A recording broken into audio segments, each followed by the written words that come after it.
Crime Photographer.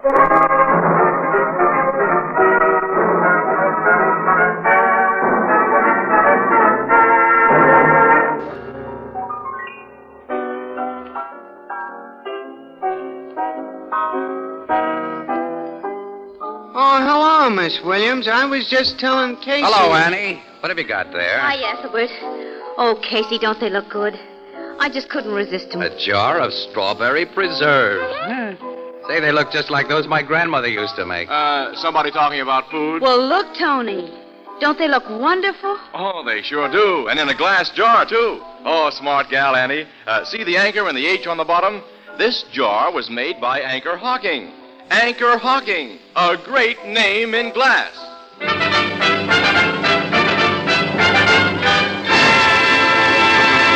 Crime Photographer, brought to you by Fire King Oven Glass.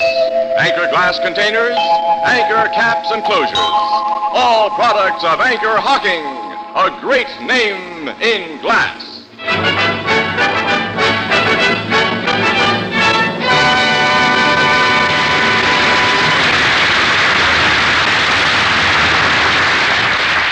Good evening, ladies and gentlemen. This is Tony Marvin. Every week at this time, the Anchor Hawking Glass Corporation brings you another adventure of Casey, crime photographer, ace cameraman who covers the crime news of a great city. Written by Alonzo Dean Cole. Our adventure for tonight, The Handkerchief.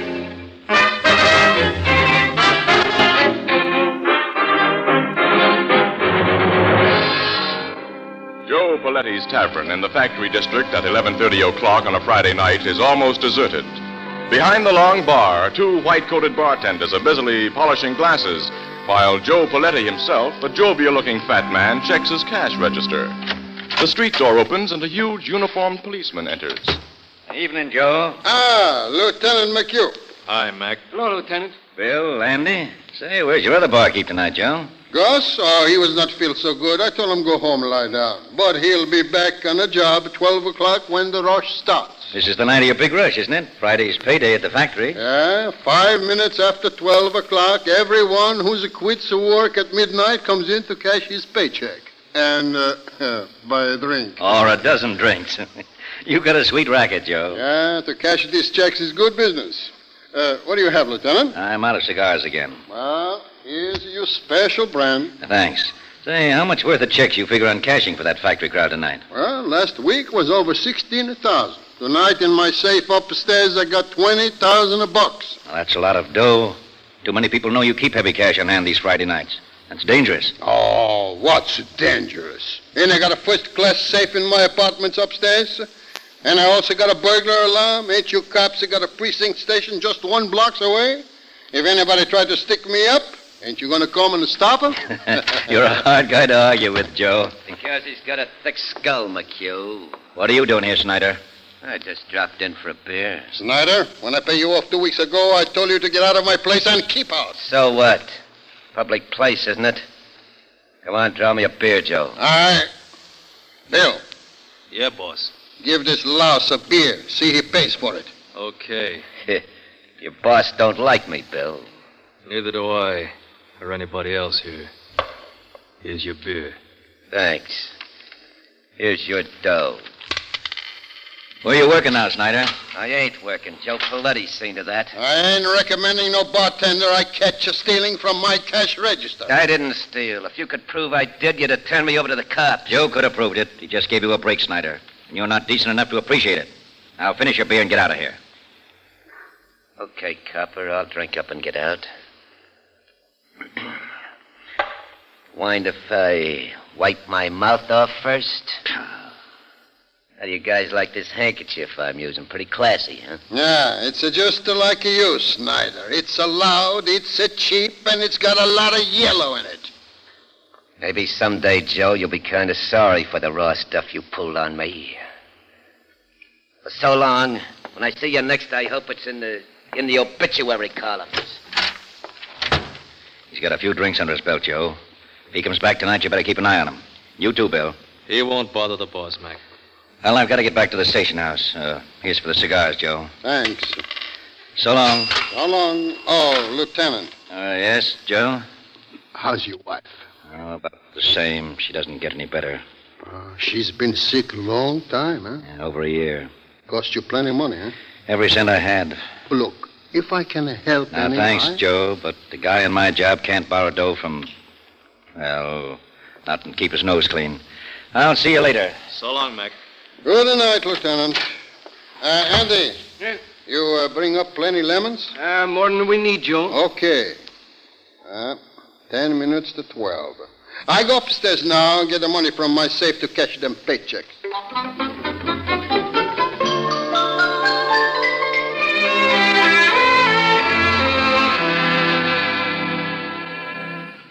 When is Gus supposed to get back here, Bill? 12 o'clock, Andy. I hope he gets here. We need help to handle that factory mob. Gus won't let us down. I wonder if we shaved enough ice. There's plenty. Say, what was that rat Snyder in here for?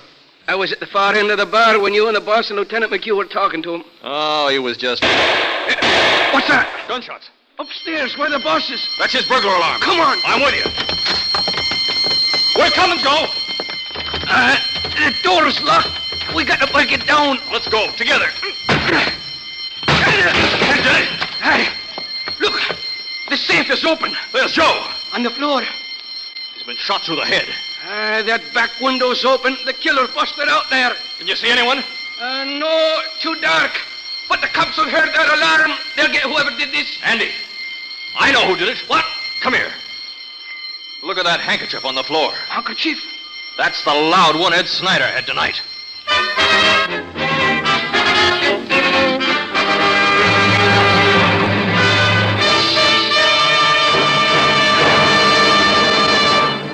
Now that Labor Day is past, it might be well to take stock and see what new equipment you need in your kitchen and dining room. Here's a suggestion. Go to your favorite chain, variety, hardware, or department store and make a selection of Fire King oven glass. You will find casseroles of different sizes and styles, baking dishes for meatloaves and hot breads, pie plates, mixing bowls, and custard cups. In fact, there's a Fire King dish for every baking requirement. Prices are almost unbelievably low, and each piece of Fire King oven glass is guaranteed for 2 years against oven breakage. Fire King oven glass is sturdy and dependable in your kitchen and remarkably attractive on your table. Fire King oven glass is a product of Anchor Hocking. A great name in glass.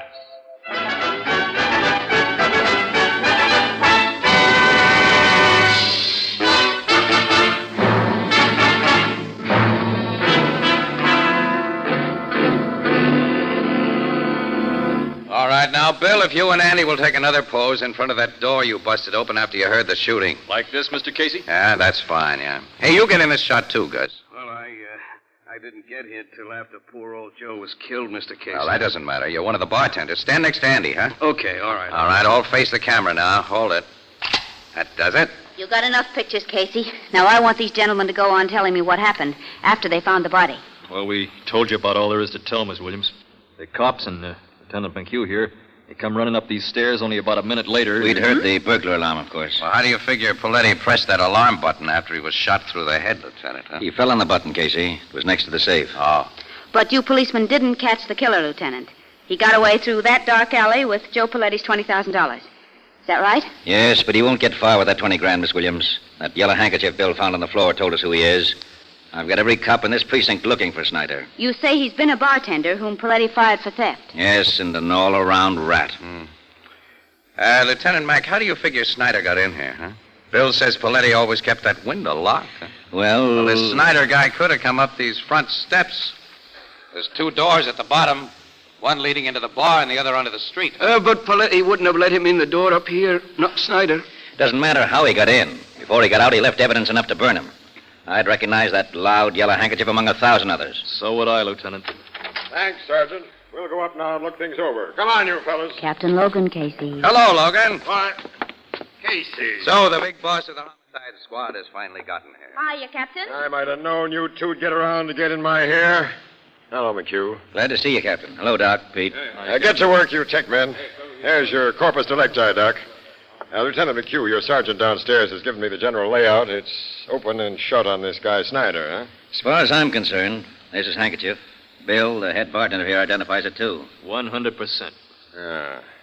Not many guys that carry a loud colored handkerchief like that. It's a cheap handkerchief, Logan, which means a lot of guys probably carry them. Casey, you must have all the pictures you need by this time. Go back to your paper with them and don't bother me. Ann and I have got to stick around for the payoff, pal. Well, sure. We're waiting for Snyder to be brought in. All right. Can you tell what caliber bullet killed the guy, Doc? I can, Captain. There's a 38 caliber slug lying under this chair. I wouldn't touch it, of course, till you homicide guys got here. I see, Lieutenant. It's a 38, all right. Caliber you cops use. Yeah. Police positive size. Lieutenant Mack, Yes, Casey? where did this guy Snyder carry this handkerchief you saw him use tonight? You remember, Bill? Yeah, sure, in his coat, the breast pocket. I remember him tucking it back there. Huh? Why do you suppose he took it out of his breast pocket and dropped it here? As a definite lead? Well, I don't know. Maybe Paletti's last act was to yank that wiper out of Snyder's pocket. That's possible. Lieutenant, you were in the precinct house when the burglar alarm went off, huh? No, I was out getting some air around the corner. Alone? Yes. Why? Just wondering. Nobody ties Snyder up with his handkerchief except you and Bill, Lieutenant. Say, look here, Captain. You're not getting the wild idea that maybe... Until I have more than this handkerchief as evidence against Snyder, I'm going to investigate this job from every angle. But you can't possibly think that I... Captain Logan, Yes, Feldman? we've got Snyder. Bring him up here. This I get pictures of. Okay, Snyder, get moving. Come on, you. Okay. You don't have to yank my arm off. So, you're Snyder. I ain't trying to say any different. Hello, McHugh. You tried to get away with a little murder tonight, didn't you, Snyder? The smug who pinched me gave me the idea that's what you'll try to pin on me. Prove it if you can. Shut up until you're asked to talk. Yeah, okay, copper. You made the pinch, Feldman? Yes, Captain. He was sneaking out of an alley on Chester Street. He started to run, and I had to throw a shot over his head. Sneaking out of an alley, eh? Started to run. That don't prove I murdered anyone, McHugh. Shut up. Of course, you searched him, Feldman. First thing, sir. No gun on him and no sign of Joe Paletti's 20 grand. But I found these in his pocket. 30 caliber cartridges, huh? That's all we need, Captain. 38. Naturally, he threw away the 38 revolver he used to kill Paletti. I never had any 38 revolver. I picked them cartridges up on the street. Sure. And I suppose you lost the nice colored handkerchief you had in the bar tonight. I don't know what you mean, McHugh. He didn't have any colored handkerchief when I pinched him, Lieutenant. Is this your handkerchief, Snyder? Well, No, I never saw that thing before. We know it's yours. What have you done with the money you took from Paletti? I didn't take no money. I didn't kill Paletti. The truth now will save you a lot of trouble, Snyder. Well, Okay, I'll tell you what you want to know. You killed Paletti. Yeah. That does it, Casey. Yeah, that does it. Now, Snyder, what did you do with the 20 grand you took? That's the big payoff question, ain't it, copper? Well, I wanted to pay me something, so you don't get an answer until I see my lawyer. Take him to headquarters, boys. Come on, Snyder. Okay, copper. Gonna let him see a lawyer now, Logan? Why not? He's confessed the murder. And, Casey, did you almost get me on a phony track about Lieutenant McHugh? Oh, yeah. Yeah, I was all wrong. 100%. Well, see you later, pal. Mm-hmm. Yeah, so long. Come on, Casey. Let's get our stuff to the office. Okay, Annie.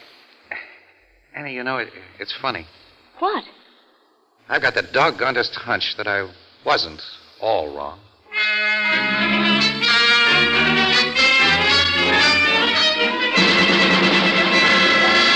The whole thing is blown up in my face, Casey. Snyder didn't kill Paletti. Calm down, Logan, and tell me about it. The lawyer Snyder insisted on seeing came in at noon today with 7 reputable witnesses. Witnesses to what? To a perfect alibi. At the time Paletti was shot, between 11:55 and midnight, Snyder was in a restaurant nearly a mile away. 7 reputable witnesses say that. Huh? They're ready to swear to it. Well, how does he explain his phony confession? Claims he had to stall us until he could prove his alibi. That's pretty thin. Sure. The truth is that he's a small-time cop hater who was getting a kick out of making us look like saps. And he says he found those 38 shells and lost his handkerchief. Yeah. Casey, I figure he did lose that handkerchief. Just outside Paletti's tavern, maybe. Somebody found it, got an idea, and planted it beside Paletti's body. Any suspects? I don't like to say this, but... Well, cops sometimes go wrong, Casey. Lieutenant McHugh is been under heavy expense on account of his sick wife, and 20 grand is a lot of dough. Yeah. Snyder may have given his handkerchief to somebody, Logan. What do you mean? Well, if suspicions hadn't immediately centered on Snyder last night, everybody in the vicinity of Poletti's Tavern would have been a suspect, huh? Yeah? Anybody who couldn't furnish an on-the-spot alibi might have been searched for the murder gun and that dough. Yeah. When Snyder was pinched and made his phony confession, he gave the killer plenty of time to get the stolen money under cover. Snyder and the killer were working together. That's my guess. I think it's the right one. I'll have another talk with that rat Snyder. No, pal, don't. Let him go. Let him go? Yeah, with the idea that he's gotten away with it. But tail him, Logan, day and night, until he leads you to his partner, the guy who has that 20 grand. Okay, Casey, we'll try it your way. But your way had better pay off.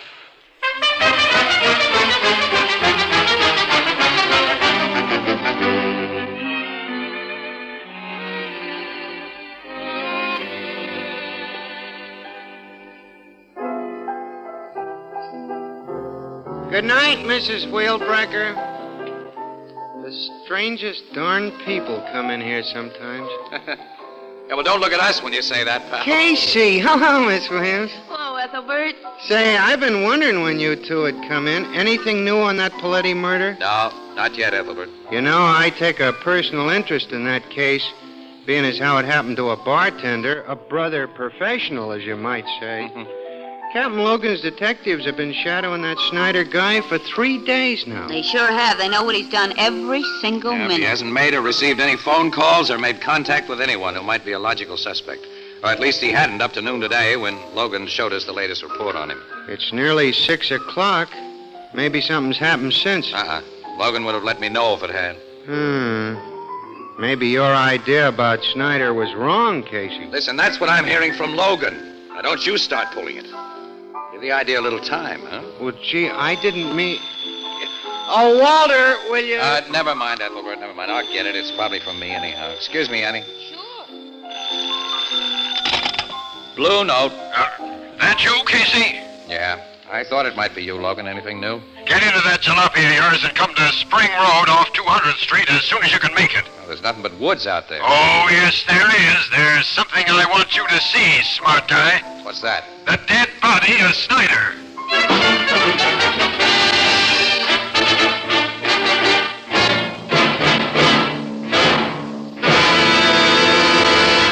There's all that's left of him, Casey, in that ditch. Yeah. Shot through the head. Yeah. Twice, with a .38 revolver, as Poletti was shot.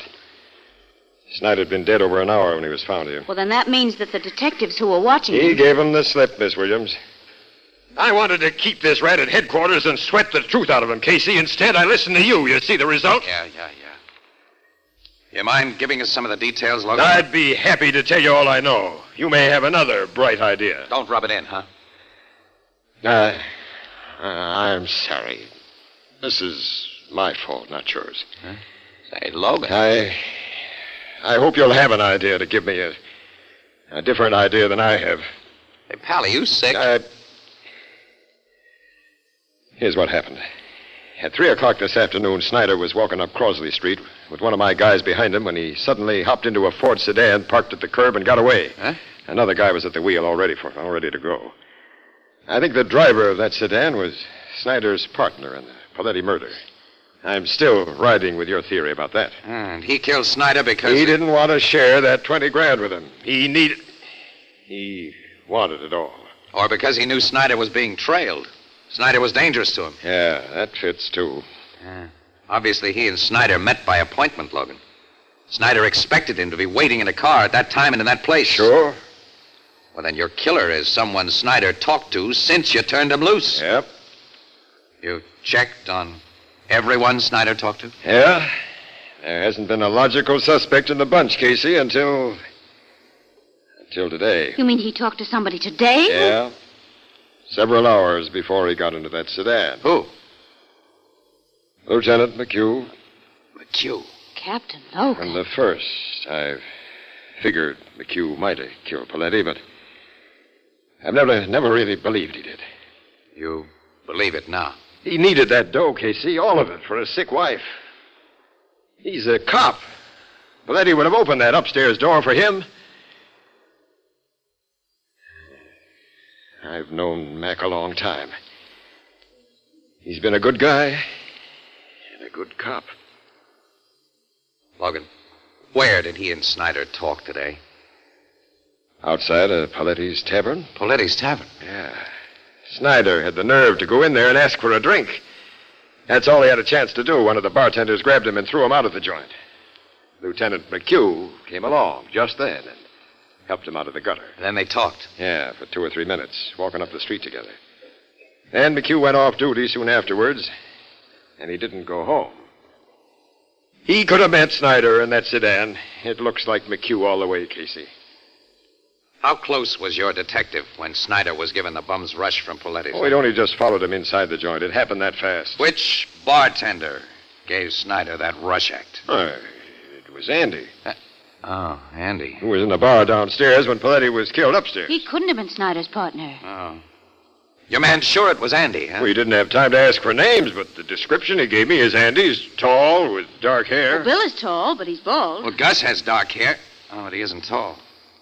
Say, your guy got only a quick look at that bartender. Yeah, but he couldn't be wrong about it. Wait a minute, Logan. A medium-sized guy looks tall when you see him beside a very short guy. Snyder was a shrimp, and Gus hauling him around by the collar would look like a 6-footer. Well, Gus! Paletti would have unlocked that upstairs door for Gus, Logan. He was a trusted employee. Gus didn't report for work until after Paletti was killed. Casey, you're right. Let's get Gus and go to work on it. He's a tough cookie, Logan. You'll never break him. I'll make him talk. I don't think you will. Look, Logan, can I stick my neck out again? Casey, I'll listen to anything now. All right. We'll take Gus for a little ride. A ride? Yeah. But not in a police car this time. We'll use my jalopy.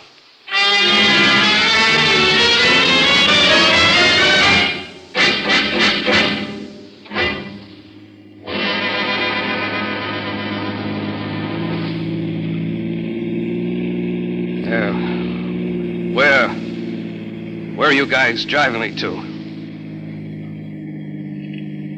You said you were taking me to headquarters. Hey, we're way out in the country.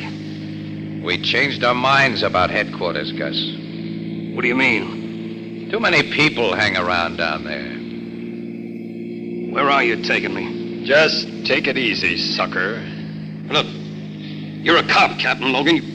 You can't kid me into thinking that We know you got that 20 grand, Gus. I tell you, I don't know anything about it. Yeah, that's what you told us. It's what I'll go on telling you. This is a nice deserted spot, Logan. Yeah, a perfect spot, Casey. Shall I stop here? Yeah. Right. Yeah, what are you going to do here? Just talk. For a while. Step out of the car, Gus. No, yeah, pal. Hey, why are you pulling that gun? You can't bluff me. I ain't afraid. What have you done with the money you stole from Paletti? I told you. What have you done with that dough? I ain't got it. We want that 20 grand, Gus. And we're gonna have it. Hey. I'm getting a picture now. You two came to my hotel room alone. You bring me out here alone. I get it now. You two are working together. Logan and I do a lot of work together, Gus. So that's it. You want that dough for yourselves. Where is it? I ain't talking. We'll see about that.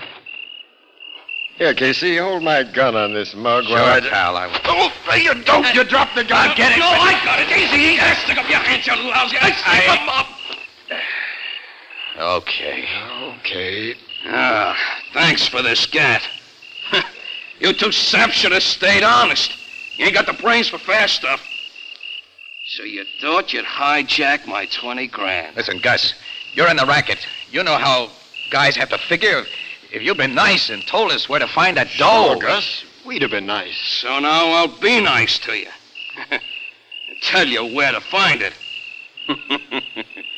It's buried under a flower bed on my old man's grave in Oakwood Cemetery. I buried the gat I used to kill Paletti and Snyder there, too. That was smart. Yeah. I think of little things like that.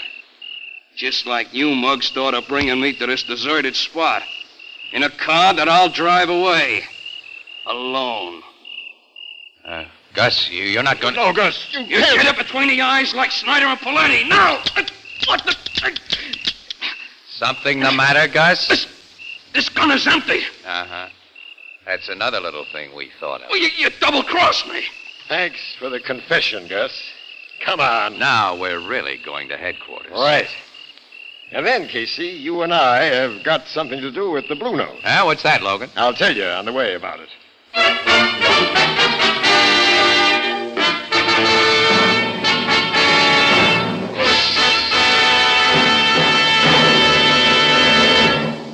The present low cost of glass containers and the fact that they can be used so economically to protect the flavor of food products of all kinds is due in no small measure to the pioneering work of the Anchor Hocking Glass Corporation.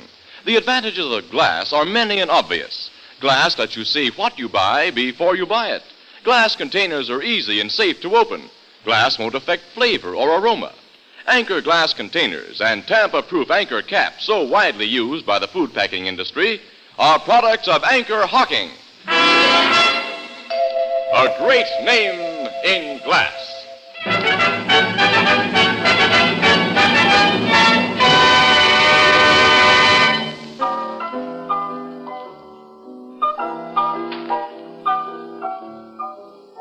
So you cops found that 20 grand and the murder gun just where Gus said it was. Eh, Captain Logan? That's right, Ethelbert. Yeah. Gus figured he had no reason to lie to a pair of dead pigeons, as he figured Logan and me to be. Well, I'm certainly glad that a disgrace to the bartending profession like he was is going to get what he deserves. Hey, by the way, Captain, what brings you here to the Blue Note tonight? Ethelbert, Casey and I want a box of the best cigars you have in the place. Yeah, we want you to send them to Lieutenant McHugh, Ethelbert. Here's his address here. Well, sure, but Casey, why are you and Captain Logan, head of the homicide department, sending cigars to a cop? Well, you see, well, that is... It's just... you see, McHugh likes to smoke cigars.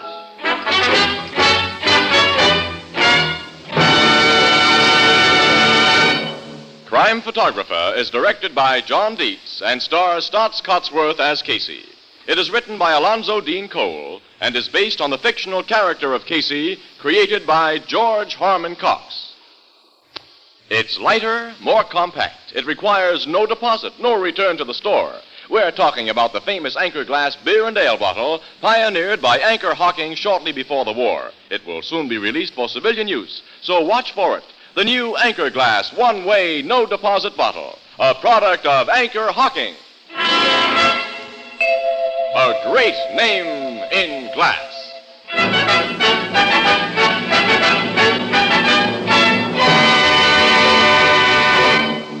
Our cast features Miss Leslie Woods as Anne, John Gibson as Ethelbert, Bernard Lenrow as Logan, and the Blue Note pianist is Herman Chittison. The original music is by Archie Blyer. Crime Photographer is brought to you each Thursday at this time by the Anchor Hocking Glass Corporation of Lancaster, Ohio, and its more than 10,000 employees. Anchor Hocking. A great name in glass.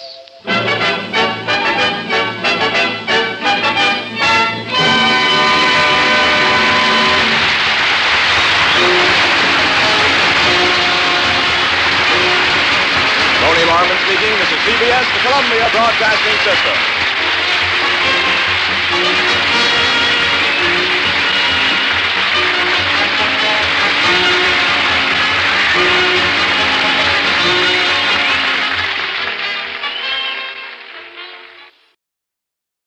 The Anchor Hocking Glass Corporation brings you Crime Photographer.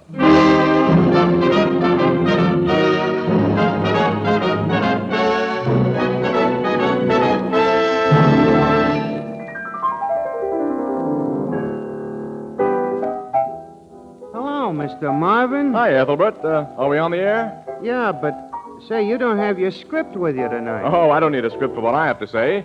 Everyone knows that the Anchor Hocking Glass Corporation is the world's largest maker of household glass.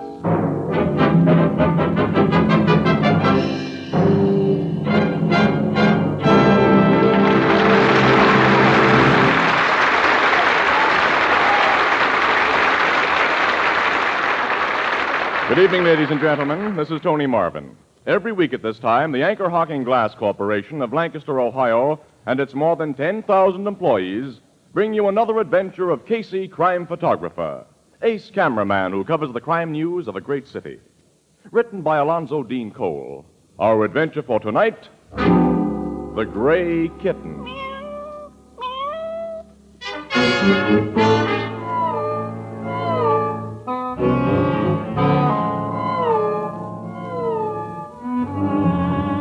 On the edge of our city is lovely Greenwood Lake. Just before midnight, an automobile pulls up to one of the big bungalows along the shore, and a tall, dark man gets out. Seeming to brace himself, he goes to the door and opens it with his key. Seated before the fireplace is a large and determined-looking middle-aged woman. Hello, Carlos. Why, Hester, this is a pleasant surprise. Where's my sister? Jessie left for Detroit this evening. Detroit? Didn't she let you know? She certainly didn't. She phoned me this morning and said she wanted to discuss something with me.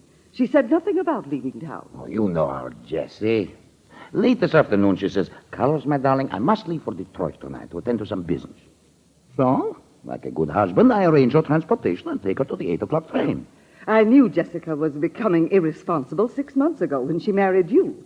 But I didn't think she was so far gone. Why, I've been waiting here ever since 8:30. And she didn't tell you I'd be here?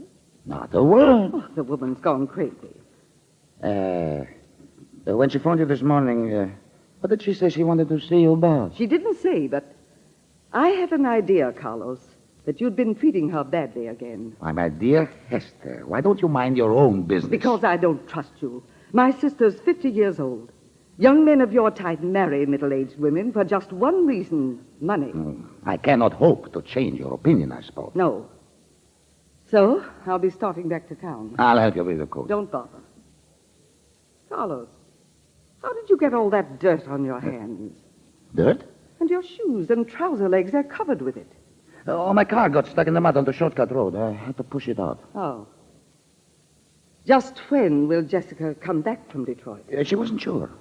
She let me know. I see. I suppose she went to Detroit to turn some more of her property there into cash for you to spend. I do not know. And furthermore, I'm not interested in Jessie's money. Good night, Hester. Good night. Oh, I nearly forgot something. Forgot? That cat of Jessica's had a kitten tonight. A cat? Daisy. I heard her meowing when I came in and found her in Jessica's room with one kitten beside her. It had just been born. It was born at what time? Oh, about 8:30. In Jessica's room? I just told you it was. Since Jessica's away, I'm taking Daisy and her kitten home with me. You wouldn't give them proper care. I put mother and child in a box in here. You see? Look at her. A gray kitten. All gray, except for that white streak on its head. It's just like the streak of pure white that runs through Jessica's gray hair. Take that kitten out of here. Take it away. Oh. As you said, Hester, I wouldn't know how to take care of it. Take the cat's box to my car. No, you carry the box. You act as though you're afraid of this cat and her kitten. Come, I help you in your car. Oh, very well. Be sure you let me know when you hear from Jessica. I will let you know, Hester. I will let you know.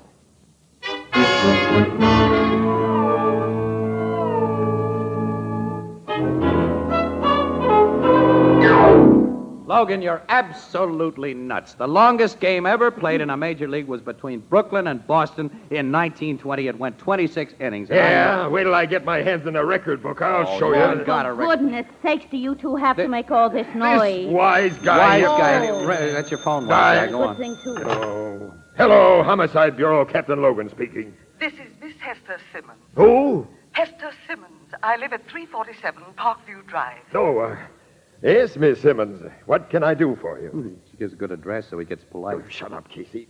Go ahead, Miss Simmons. I have something very important to talk to you about. What is it? My sister has been missing for 3 weeks, Captain. I'm afraid she's been murdered. Murder, Casey. Oh, tell me about your sister, Miss Simmons. It's too long a story to tell over the phone.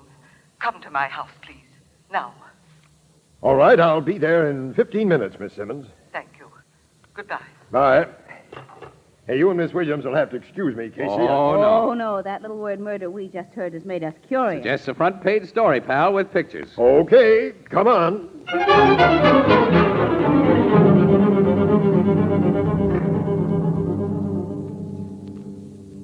Your sister's husband told you that night, Miss Simmons, he just put her on the train for Detroit? Yes, Captain. But now I have every reason to disbelieve him. Excuse me, Miss Simmons. What is the name of your sister's husband? Carlos Gervasos. Gervasos, is that right? Go on with your story, Miss Simmons. Well, since the night he told me that Jessica had gone to Detroit, I've heard nothing from her. She always writes me when she's away, and I became worried. So last week, I engaged a private detective agency. I see.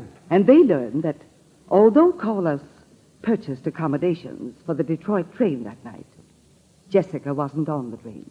Nor have they been able to find any trace of her in Detroit. Miss Simmons, you say Gervaso's hands were dirty and his shoes and trouser legs were caked with mud that night, huh? Yes, Mr. Casey, he might have gotten in that condition from digging her grave. Oh, Miss Simmons, you mustn't let yourself imagine such terrible things. I've despised Carlos from the day I met him. Why did he marry my sister? All she had to offer him was money. I think finally she refused to give him any more, so he got rid of her. We'll look into your sister's financial affairs, Miss Simmons. I suppose you know who handled her business. Yes, the firm of Burdens and Lockridge. Good. Oh, Captain, look out! Oh, my gosh, you almost stepped on that little kitten. Where did that come from? I don't know. I guess it just wandered out of the other room. Oh, look at it. Can't be more than a few weeks old. A little bundle of gray fur.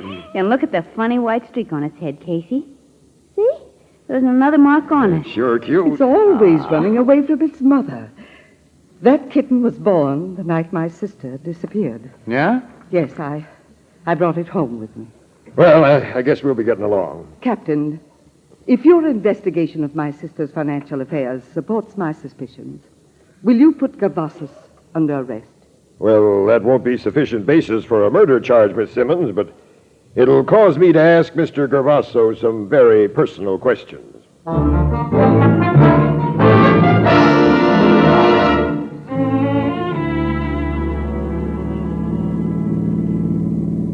That must be the house, Captain. Yeah. This time of year, this place is a nice setup for a murder. Plenty of privacy. And many places in those deep woods to bury a body. Now, don't you two decide there's been a murder until there's a lot more evidence than I have now. I'll park here. Well, you've learned that since her marriage, Mrs. Gervasos converted a lot of her holdings into cash, and that there's no record of where that cash went to. Even if her husband got it, Miss Williams, that doesn't prove he I killed wonder her. who that green car in the driveway belongs to. Yeah. Miss Simmons said the Gervasos had a black one. Yeah, I can see that one in the garage. The guy must have visitors. I mean, a visitor. Look at those footprints in the snow. A woman's footprint. Say, maybe the missing Mrs. Gervasos has come home. Ring that doorbell. Let's find out. I'm doing that little thing. Who's there? This is a police officer. Police? Let us in, please. What do you want? I can tell you that more comfortably inside. Just a minute. He sounded a little nervous. Everybody gets nervous when a cop comes unexpectedly to their door. Now he's opening up. Come in. Thanks. You, Carlos Gervasos? Yes. I'm Captain Logan, Homicide Squad. Homicide? Uh-huh. This is Miss Williams and Mr. Casey. I have done no homicide. This is a nice living room, Mr. Gervasos. Where's the lady who just left it? Lady? Yeah, we saw her car outside and her footprints. Now, here's a highball glass with lipstick on the rim. I see. Well, let's see her. Here I am. I stepped into the kitchen because I thought you might want to talk to Carlos in private. Well, introduce me. This is Miss Vera Lavelle, an old friend. Of yours or your wife's? Of both. I drove out here to ask Mr. Cavazos if he'd heard anything from Jessie. Yeah? Yeah. She's a bimbo, Logan. In caps. Hmm. Well, have you heard anything from your wife, Mr. Gavasso? No. I think maybe my wife's sister has sent you to ask me about that. You're right. And we arrived at such a nice time. Distinctive shade of lipstick you use, Miss Laval. Matches the lip prints Mr. Gervasos is wearing on his chin. So what? This gives me the idea that your old friend was pretty sure his wife wouldn't drop in here unexpectedly. This is ridiculous. I do not Can see... it, Gervasos? When I came here, I was giving you all the benefit of a doubt. But now you're coming down to headquarters and tell me a lot of things. Does this mean I'm under arrest? Yes. On what charge? Suspicion of murder.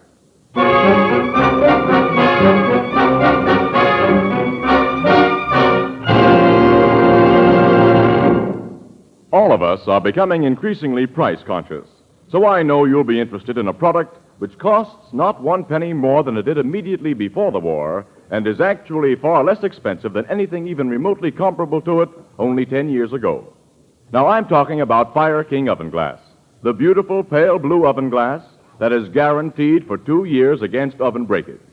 Fire King oven glass makes delicious meals simpler and easier to prepare, and it cuts dishwashing time by a full 2/3 because you bake, serve, and store leftovers in the same dish. It makes meals more appetizing and more healthful because oven baking safeguards not only flavor, but vitamins and minerals as well. Yet, individual pieces of Fire King oven glass cost as little as 5 cents at your favorite chain, variety, hardware, or department store. Beautiful, practical, inexpensive Fire King oven glass is a product of Anchor Hocking.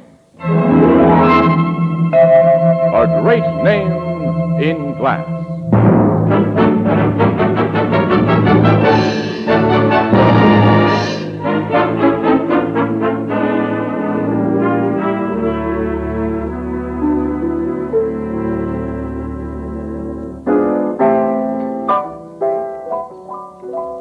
So they turned that guy Gervasos loose today, huh, Casey? Yeah.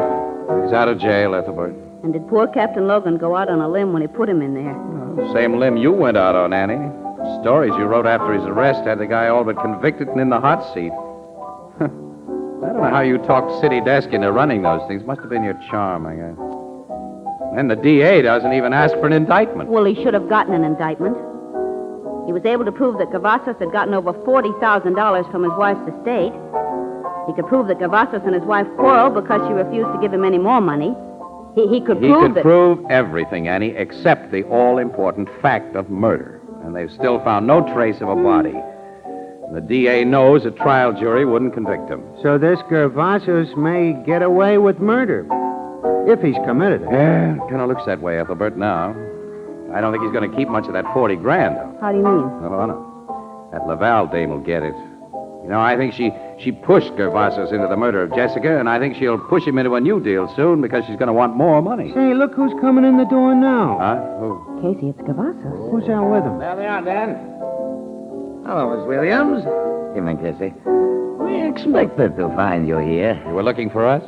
Not for you, Casey. But here's a present for you, Miss Williams. What is it? Tell her, Dan. Make it official. Summons, lady. Oh. Yes. I'm suing for $100,000 damages to my name and reputation. Well, Mr. Cavazos, do you think that I have $100,000? Miss Williams, your paper will be a joint defendant in my suit. The stories you wrote were so very unkind to me. Look here, Gervasos. If you bring a libel suit against Miss Williams in the Morning Express, the paper and everyone on it will do everything possible to prove you really killed your wife. No one in this world can prove I killed my wife, Mr. Casey. What's the matter? The cat. The gray kitten. Gray kitten? I must get out of here. Come on, Dan. Right with you, boss. Casey, what on earth's the matter? Don't ask me. Oh, it's sure peculiar. Hey, wait a minute. Have a look at you, kitty. Come here. I guess some people are just naturally afraid of cats, Casey. Hey, where did this kitten come from, Ethelbert? I must have sneaked in from the street. It don't belong here. It just sat on the floor and looked at Gervasos, and then when he saw it, he... Hey. Annie, this gray kitten has a single white mark on its forehead. Look. Like the one we saw at Miss Simmons a month ago. Yes. Hmm. Yes, it has. I'm going to have a talk with Miss Simmons tomorrow. You know, I'm getting a screwy hunch that this cat is bad medicine for that guy Gervasos.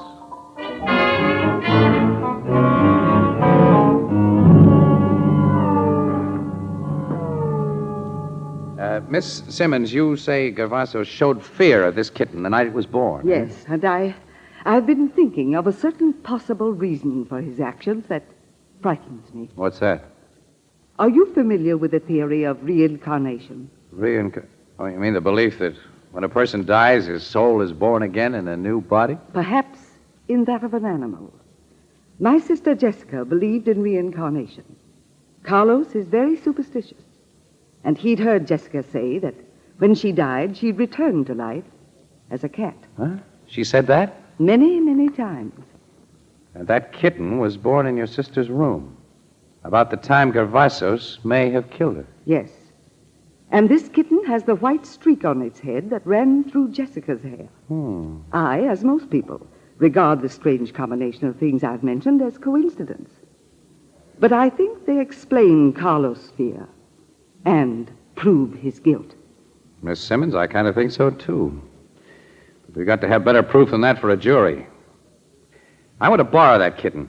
What for? I'm going to use it to break that guy down. Play on his superstition till he cracks wide open. At least once a day, he's going to run into this cat. He ran into it last night, and no one arranged that. Yeah, that's funny, isn't it? Very funny. Take the kitten, Mr. Casey, and be good to it. Be good to it, Mr. Casey.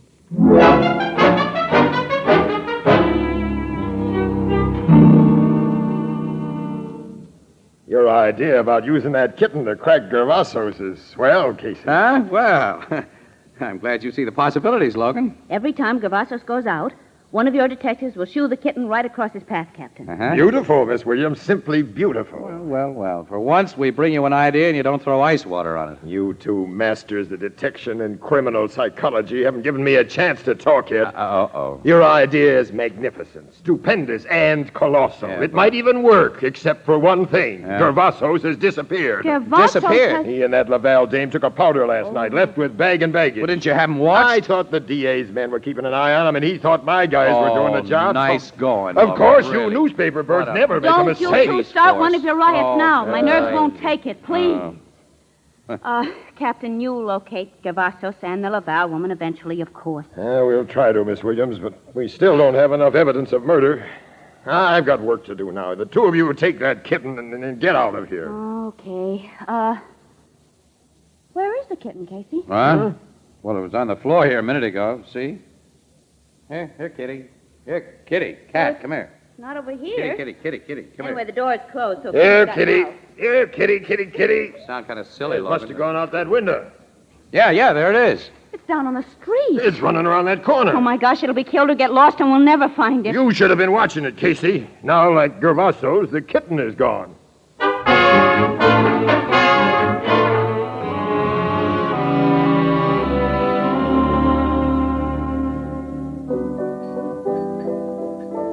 Casey, it's been... Look out, Grace! Oh, dear, these women. Did you see what she did? Yeah.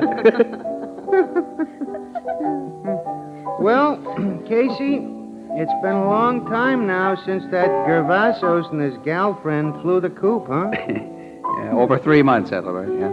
The cops haven't found a trace of him. It's really a break for you and your newspaper, Miss Williams. With Gervasos gone, he can't sue you. Well, I think that was just a shakedown anyway. I hope. Yeah. And if he'd stuck around, I think we'd have gotten a confession out of him, too. By using that kitten as your plan? Why, sure. He was scared to death of that little thing, Ethelbert.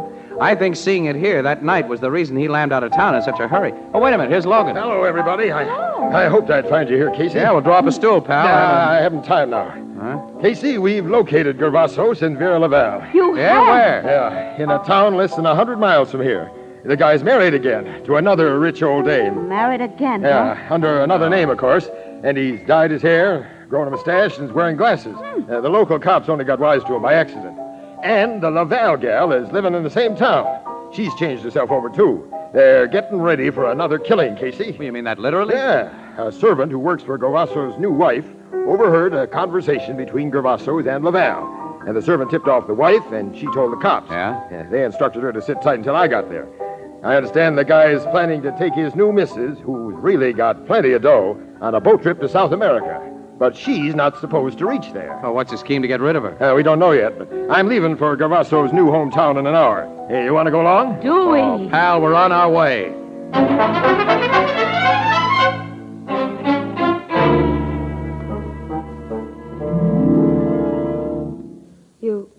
You sure we're alone in this house, Carlos? I sent my dear Isabel to the movies. We're quite alone here. Come into my room where you can see what I have arranged for our little trip. I don't trust your arrangements, Carlos. I planned the last job, and it went off perfectly. Perfectly for you. You got most of the money. And you did not have to see that Jessica look at you when she died. I can still see her eyes staring into mine. Oh, you've got no guts. It was not a nice thing to remember. And then the gray kitten. Camnet! If I ever see you go soft again about that great kitten idea, I'm pulling out and fast. She always said she'd be born again as a cat. And that kitten... Stop it, I said! You sap. Now let's get our plan straight. When your wife comes home from the movies tonight, you're going to do the job. Yes. Tomorrow morning, an expressman will call for our trunks. She will be in one of the trunks. Which will be shipped to New York from where the boat leaves. Then I, wearing her clothes and with her big fur scarf pulled up about my face, will take her place on the train. When we get to New York, we claim the trunk, get rid of its contents, and disappear. Right. Then, under new names, we go to sunny California with nearly $80,000 that you've gotten out of your latest wife. Which trunk are you going to use for the job? That old-fashioned flat one. I'll just take a look at it. Be careful with it. Do not touch its lid. Why? Look closely inside the lid. There's a thin glass tube running along the inside edge. The tube is filled with gas. A gas so poisonous that the one who breathes it dies almost instantly. When the lid of this trunk is closed, the glass tube automatically breaks. And whoever is inside... Why such a fancy layout? All you have to do is choke the old dame. No. I tell you, I'll never look into a dying woman's eyes again. My wife gets into that trunk and kills herself. You crazy fool. How will you make her get inside and close the lid?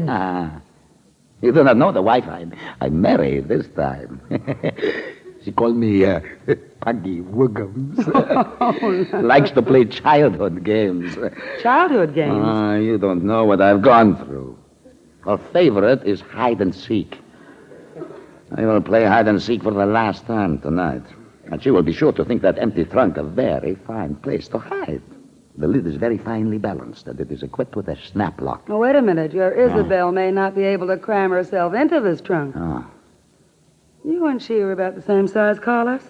Let's see if you can fit in there. You wouldn't let the lid fall on me, Vera. Oh, don't be nuts. What would I gain by that? Nothing. I have Isabel's money. I trust you and get in. You are a trusting guy. But hold the lid open. I will. This trunk is kind of small for me. I was afraid of that. Wait. I move this way. Now I'm all inside. See? But I will have difficulty getting out. Hold tight the lid while I... What? The cat, Vera. Behind you, the gray cat. How did it get in here? It's going to jump, Vera. Hold the lid. It's going my ass in my face. Don't let the lid go. I didn't mean to. Carlos, I didn't mean to. That cat. Crash the door, Logan. Crash it. Get it, Casey. Captain Logan. Casey. Shoot the lock off that trunk, Logan. And fast. All right, I'll lift the lid. Get away quick, Casey. That's gas. The windows are open. It'll soon clear. Not quick enough for Gavassos. I've seen a lot of dead guys, and our pal here is one of them. You were listening outside. We heard everything, Miss Laval. And I'm arresting you for the murder of Carlos Gavassos. But I didn't kill him. That cat maybe let that lid fall. We don't see any cat here, Miss Lavelle. Maybe it jumped out one of those open windows, or maybe it never was here. Anyway, a jury won't swallow that story. Miss Laval, we're going to be sure you pay for murder this time.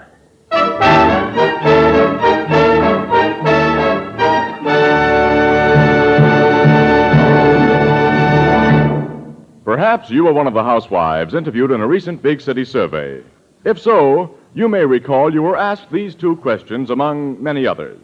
When you buy packaged foods, what kind of container do you prefer and why? A vast majority of you said that you preferred to buy foods packed in crystal clear glass. You gave literally hundreds of reasons. Practically all of you, however, preferred the glass package because it lets you see exactly what you buy before you buy it. Included in this survey were many hundreds of young mothers who were questioned on baby food packages. 8 out of 9 said they not only preferred, but insisted on prepared baby foods packed in glass. And their most important reasons were that glass was cleaner and more sanitary, that leftovers can be resealed and safely stored in the original container. Now, you too can have these recognized advantages with the foods you buy. Simply demand foods packed in glass, in Anchor glass containers protected by Tampa-proof Anchor vacuum caps. Both products of Anchor Hocking. A great name in glass.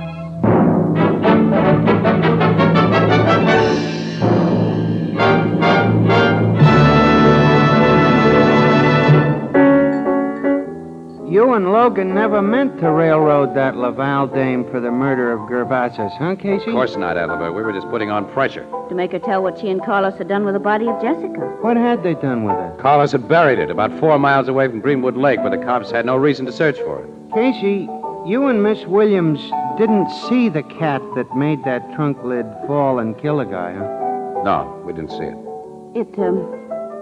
It had gone out a window as we guess it came in. Do you think it was really the gray kitten? Could have been any cat. Ethelbert, we don't know. According to that reincarnation idea, an animal might be born again as a human being. Yes, Ethelbert. That's possible. Very, very possible. Yeah, it's very, very possible. Hey, what are you staring at me for?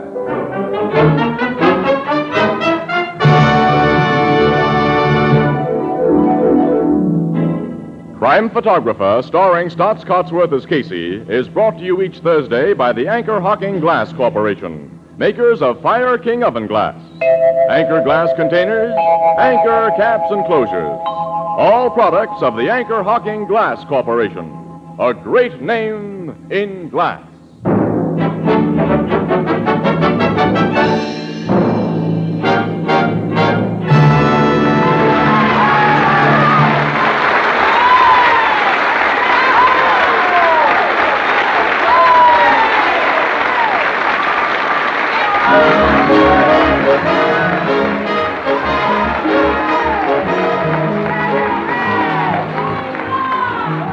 Crime Photographer is directed by John Dietz. The original music is by Archie Blyer, and the program features Miss Leslie Woods as Anne and John Gibson as Ethelbert.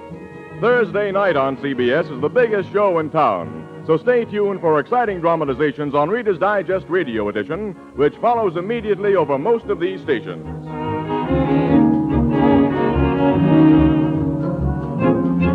This is Tony Marvin saying goodnight for the Anchor Hocking Glass Corporation, the world's largest makers of household glass.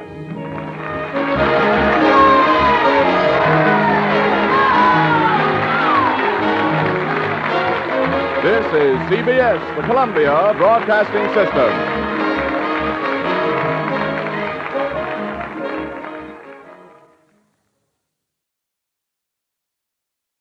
The Anchor Hocking Glass Corporation brings you Crime Photographer.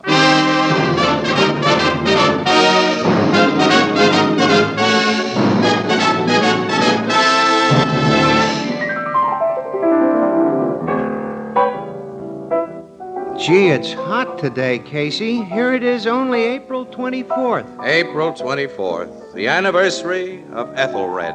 My anniversary, Casey? You know I ain't even married. I didn't say you, Ethelbert. I said Ethelred, once King of England. Oh, what's he famous for? Oh, who knows? But everyone knows what Anchor Hocking is famous for. Anchor Hocking is the most famous name in glass.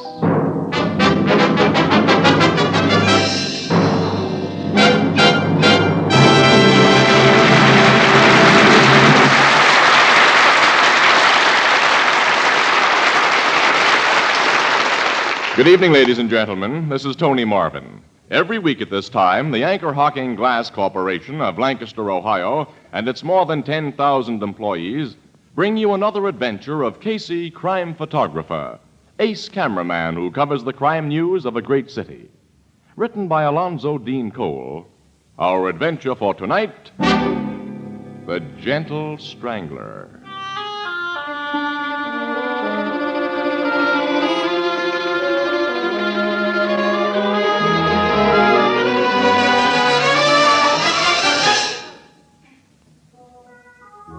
April, spring, around 9 o'clock in the evening. A quiet neighborhood. From one of these homes, a dignified, white-haired gentleman emerges and strolls leisurely down a tree-lined avenue. A man appears from the shadow of one of the trees and... Pardon me. Can I beg the favor of a light? Light? I wish to smoke. I have a cigarette and no match. Oh, certainly. My lighter. Thank you. You are Judge Whitcomb, are you not? Yes, yes. I have seen your picture in the papers. Really? May I walk with you to the next corner? If you wish. Good evening, Judge. Oh, good evening, Dr. Crawford. Beautiful night. Lovely, lovely. Spring is finally here. Yes, yes. Spring. The end of winter. The beginning. I don't recognize you, sir. You live in this neighborhood? No. I do not live anywhere. I beg your pardon? I say, I do not live. I do not understand. You will. Because the dead do not live. The dead? Yes, Judge Whitcomb. This clump of evergreens here. They are the dense. They cast deep shadows. Why are you choking me?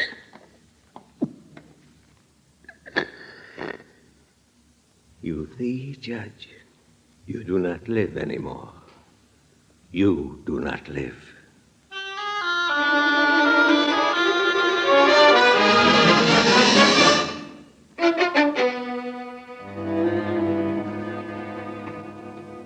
Hold it a second, guys, will you? I want to get a shot of you putting that body in the dead wagon. Okay, Casey.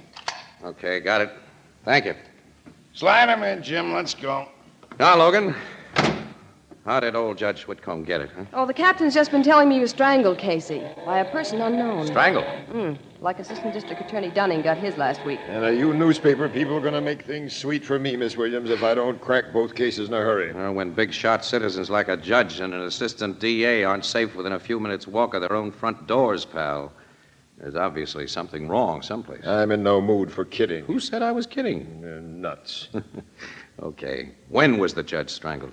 About 9 o'clock. He started out for his usual evening walk. Shortly after he left his house, Dr. Crawford, who lives in the next block, saw him with a strange man. But except that he was a big guy, and the doc can't give any description of the stranger. Well, nothing was stolen from the judge, Casey. Apparently, the motive wasn't robbery any more than it was in the Dunning murder. When a criminal court's judge and an assistant DA get killed within a week of each other, Logan, and are killed the same way... Sure, it looks as though someone they sent to jail is pulling a payoff. Oh, right. Dunning prosecuted an awful lot of crooks before Judge Whitcomb. Hundreds, Miss Williams. It won't be easy to figure the particular one who killed them both. This thing tonight at least looks like a tie-up. Yeah, the man last seen with the judge is described as big. That's something. Well, I'm heading downtown to check all cases Dunning prosecuted in Whitcomb's court. Then we'll see how much those somethings are.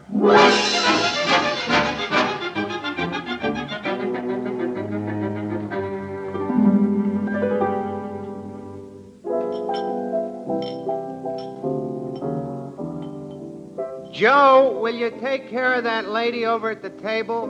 She wants a glass of half and half that's a third ginger ale. Oh, such people come in here, Miss Williams. They ask for the darndest things. I'll have another glass of water, pal. There, you see what I mean? Mm-hmm. Your pretzels, Ethelbert, have given him a thirst. That's the idea of having pretzels on the bar. But a thirst for water don't pay our rent or our license. I'll tell you what. I'll come in here someday and buy a beer, Ethelbert. That is, when the price comes down. Have a pretzel, Annie? Mind if I do? While you two are eating up the profits, What's new on them strangling cases? Don't you read the papers? Sure I do. And I think it's a crying shame the way they're all picking on Captain Logan. You and Miss Williams told me he ain't got a single clue to work on outside of the idea that Dunning and Judge Whitcomb was killed by the same man. Yeah, well, that idea's beginning to pay off now, Ethelbert. Logan made an arrest this evening. He did? Yep. And it looks as though he has the right man. Well, tell me about it. Well, about 8 years ago, Lloyd Dunning prosecuted a crook named Rankin before Judge Whitcomb on a burglary charge and got a conviction. And the judge gave Rankin the limit. Rankin claimed he'd had a raw deal, made a lot of big threats. He was released from prison just a week before Dunning was strangled. He's a big man, and he has no alibi for the times when the killings took place. Have another pretzel. Thanks. A little more water, Ethelbert. For both of us.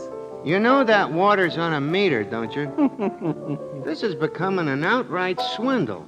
Hey, you better fill the pretzel bowl up, too. We're touching bottom down here. Okay, but...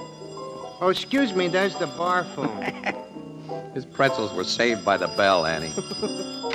Blue Note Cafe, Ethelbert speaking. Yeah, he's right here. Your city editor, Casey. Uh-oh. All right, give me it. Take it. Hello, Burke. Wait a minute. Oh, now, Burke. Well, okay, all right, I got a pencil ready. Go ahead, shoot. Alleyway on Market Street, just south of 12th. I got it. What? What's happened there? What? We're on our way, Burke, right now. What is it, Casey? Another strangling, Annie. Another? A detective got it this time, and Rankin didn't do the job. He's locked up in jail.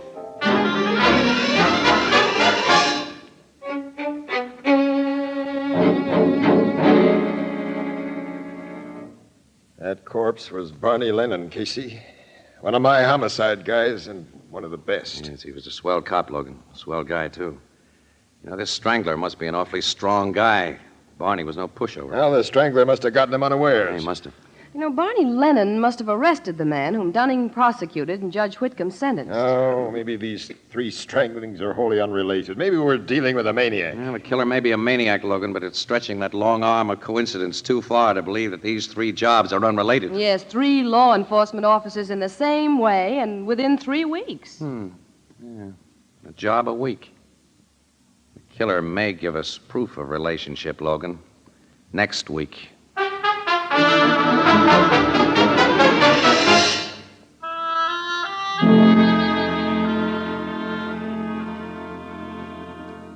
Look, Mr. Candido, never have I offered anyone such a bargain in my shop. An almost new speed graphic camera with a double plasma lens. Jake, I need another camera like you need 12 toes. Dan, sell one of your old ones. I'll make you a trade. If I lose money, so If you lost money on a deal, so it'd be a miracle. I'm trading no cameras today. Yeah, well, say, a man can only try, you know. Send out that stuff I ordered first thing in the morning, will you? For you, Mr. Candido, I'll have it delivered as soon as I open the shop. And don't forget, I need those photo folders especially. You'll get them. The new business is doing good, huh? I can't complain. Mm-hmm. When I think of you running a photographic studio that specializes in taking pictures of little children, I got to laugh.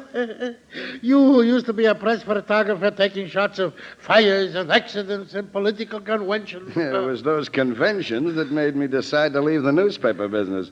Good night, Jake. Well, I'll take you to the door, then I'm going to lock up and go home myself. There wouldn't be any more business tonight. That big guy looking in your window may be a customer. Dan, don't be crazy. He's just a window shopper. I can always tell. Well, good night, Mr. Candido. Night, Jake. And don't forget that early delivery. First thing in the morning, you'll get it. I got it all written down. Nice cameras you have in your window. The best that money can buy, mister. I'd like to buy one. You like it? Say, well, a man could be wrong. I beg your pardon? I was just saying to my last customer that you was only a window shopper. I was going to close up. Come on in. Thank you. You are the proprietor of this? It's me. Now, what kind of camera can I show you? Do you keep other things besides cameras? Anything for taking pictures, I got it. Where? This store is so small. I got a big stock room in front. Before I select a new camera, I had in mind an enlarger. Well, I got that big stuff in back. Now, what size do you want? Now, bring it out. To save you the trouble, suppose I go with you and look. Okay, this way. And what a bargain I can give you. Like none you ever had before in your life. If it's a 4x5 you want, I got an all condensers. And if it's a 5.7, I got an only central projection that would make your head... only you I want. Look, oh, my coat. Look. Only you I want. Only you.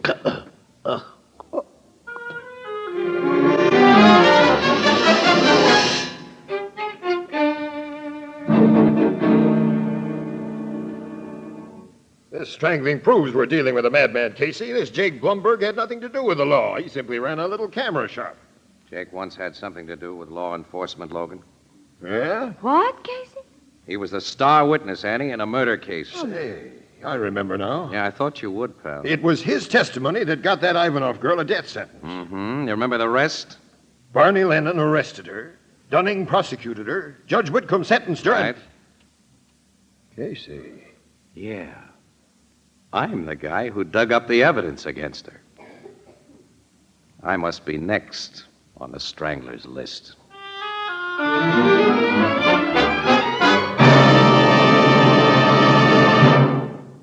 With present living costs what they are, Fire King Oven Glass is doubly welcome.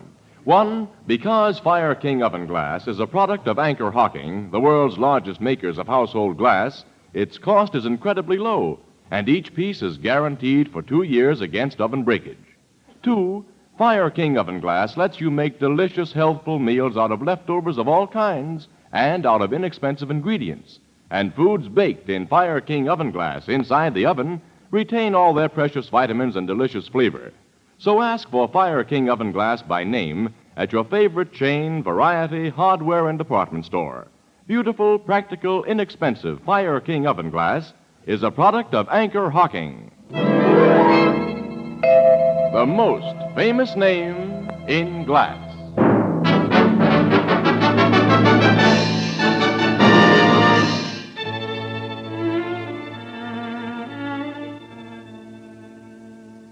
Come on now, talk, Casey. Tell me about this Ivanov case. Well, okay, Annie. It was before you came to work on the paper. 1939 or 40. 39, Logan. The war just started in Europe. Yeah. Well, a gal named Irene Ivanov was suspected of poisoning some guy. She handed him a poisoned cocktail But, one night. Casey, what did you have to do with this case? Casey discovered that Irene Ivanov had bought the poison at Jake Blumberg's camera shop in the form of a chemical used in developing photographs. Now, he got Jake to identify her, and that convinced a jury. Assistant District Attorney Dunning, Barney Lennon, and I were able to show that the Ivanov dame never even snapped a camera shutter in her life and had no legitimate use for photographic supplies. Before Judge Whitcomb could sentence her, she committed suicide. Suicide? Yep. Got hold of a razor blade in jail and cut her wrists. When her mother heard the news, she had a fatal heart attack, and they were buried together. Now, this Irene was an only child. But, Casey, how does the Strangler tie in with this? You say the Ivanov girl was an only child, and that she and her mother are dead. Mm-hmm. Well, what about the father? Before the murder, he had gone back to Russia, Annie. The Soviet government, with a war headed its way, kept him over there. When he heard what had happened to his wife and daughter, Miss Williams, the poor fellow had to be put in a madhouse. Gee. Well, you think he's been released and is back in this country? It's possible. After what's happened, I'd say it's probable. Oh. Well, then all you have to do is to find him Miss and... Williams, how do you find a man you've never seen and who has no criminal record? Now, the only thing I can remember, even being said about him, Logan, in a descriptive way, I mean, was that he was a big and a gentle guy. I don't remember the gentle part, but his bigness clicked with me as soon as you mentioned the Ivanov case.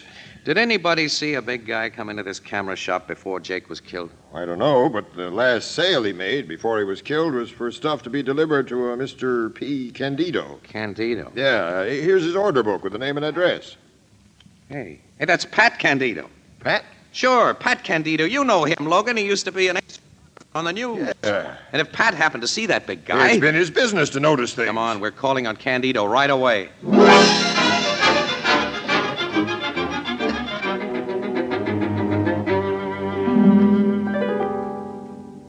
A medical examiner says that Jake was killed at about 7:30, Candido. You say you left his shop at about that time? Yes, Jake said he was closing up his place and going home.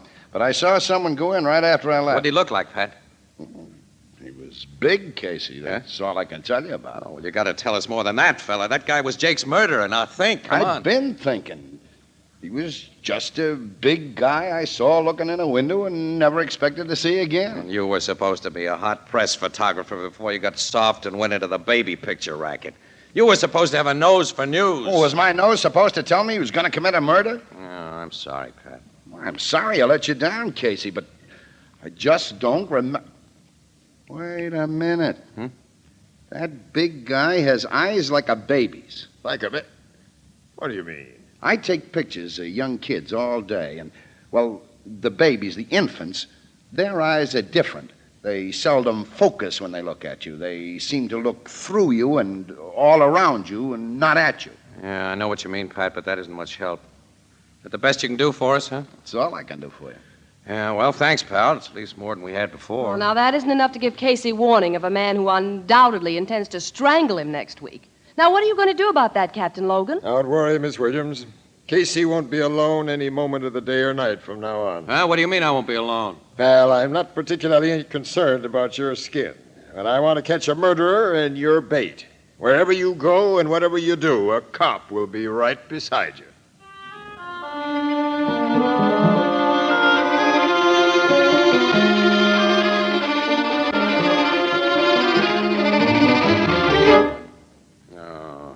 You know, I feel like a 2-year-old kid that isn't allowed out without his nursemaid. It's bad enough in the daytime, but when I have to look at one of you cops in my own apartment at night here... I don't like it any better than you do, Casey. If you were a pleasant company, it wouldn't be so bad, but you do nothing but gripe. Well, I'm sorry, Mac. Would you like a drink? I would, yeah. But if I touched the drop and the captain found it out, I'd be back to pavement pounding in a uniform. When he gives orders to guard a guy, he means you don't do it with liquor under your belt. Nuts. There isn't even any sociability with you, Lugs. Well, you ought to be glad we're on our toes. You know, Casey, it's just a week ago tonight since Jake Blumberg was knocked off. And you're next. I could handle that strangler by myself. I'm not anemic, you know. You don't know the guy, Casey. Wonder if Ivanov has a Russian accent. No, it isn't likely. He was brought to this country as a kid and lived here most of his life. Yeah, that's right. Well, it's almost midnight, Mac. Yeah. I start work tomorrow on the 8 a.m. shift, so I might as well hit the sack again. I'll be able to do a little sleeping myself tonight. Hope my relief shows up at 12 sharp. Who is your relief tonight? Oh, some guy named Norris. I don't know him. He's a uniformed cop from the precinct house. Uniformed cop? Yeah, Detective Bureau hasn't enough men to do all its work right now, Casey. We homicide guys especially have more than we can do. I know that. Of course, a plain-clothes guy like me will pick you up in the morning. That'll be something I'll look forward to. Yeah. Well, I hope Patrolman Norris won't mind a little fancy snoring. Well, I'm going to change into my pajamas.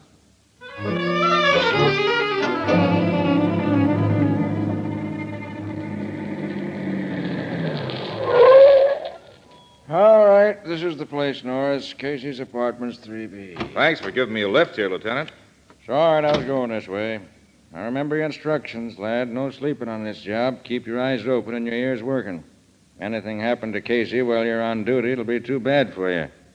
And if you're lucky enough to nab the strangler, you can store away that uniform and get yourself a detective shield. I'll be on the job, sir. All right, you find a drive-it-yourself elevator back of the lobby stairs. Good night, Norris. Night, Lieutenant.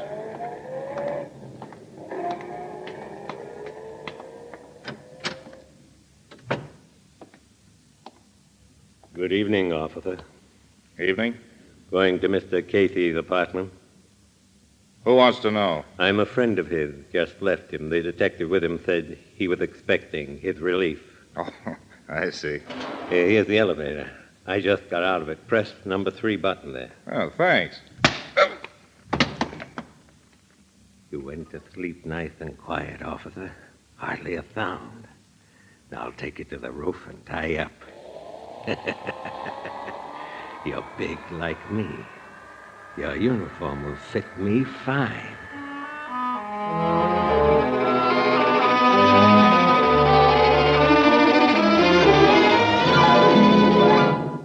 That relief cop is over 5 minutes late already, Casey. Well, you're actually off duty now, Mac. How about that nightcap? No, thanks. Not till the guy gets here. Here I'm all ready to hit the beauty rest, and you keep me up because I want to give you a little hospitality before you shove off. Well, there's your relief. No, now I'll get him. Yep. Keep away from that door, Casey. What do you mean? It just might be the bird I'm guarding you against. Oh, nuts. Who's there? Of the North, 23rd Precinct. Okay, just a minute. Cop with a lisp. One of our best dicks on the safe and loft squad stutters. Yeah, I know him. All right, come in, Norris. Thanks. I'm your relief. Yeah, and a late relief. I'm sorry, it couldn't be helped. Yeah, well, I'm sorry, too. All right, give me that nightcap, Casey, and I'll get out of here. Okay, Mac. How about you, Norris? No, thank you. I guess you know your orders. Yes. You know, I never run into you before, Norris. My name's McAvoy. Nice to know you. I'm Casey. Nice to meet you. Thanks. Here's your poison, Mac. Oh, thanks, Casey. Well, here's how. How? Well, I'm heading for home now. You lock the door when I go out, Norris, and take care of this lug, Casey. I'll take care of him. You'll find me a pain in the neck, but you'll have to stand for that. Sock him if he gripes too much and put him to sleep. I may do that. Go on, get out of here, Mac. Yeah, I'm on the way, Casey. Good night. Good night. Good night. Now, I'll lock the door. I'm going to bed, Norris. There's a lot of magazines on that table for you to read if you want. Some books in that case and this bottle. Help yourself to all of them. Thanks very much. You got a long, dreary night ahead of you. All nights are long. Well, I'd hate to have your job, sitting up guarding a guy that snores. Maybe you won't snore tonight. You're an optimist. Well, good night. Good night. Say, Yes? how did a guy like you ever decide to be a cop? It was a means to an end. What end? Excuse me, I'm getting kind of personal on such short acquaintance, but you seem such a gentle sort of fellow that I... Gentle? Why do you look at me like that, Mr. Casey? Just sizing you up. How do you size me up? Okay. You're okay. Think I'll have a nightcap. I prescribe it. Sure you won't join me? No, thank you. Detective McAvoy should be out of the building now. Well, on his way home, don't you think? Yeah. I think so, too. And since we won't be disturbed... No, you don't! My eyes! The whiskey! Yeah, I've got a full glass right in them. Ivanov. I've got my hands on you now. You'll die like the others who killed my daughter. Hey, you can't move so quick. But you're not going to strangle I me. can see. Again, I have a gun. You won't use it, though. How was that for size? Now try this on your whiskers.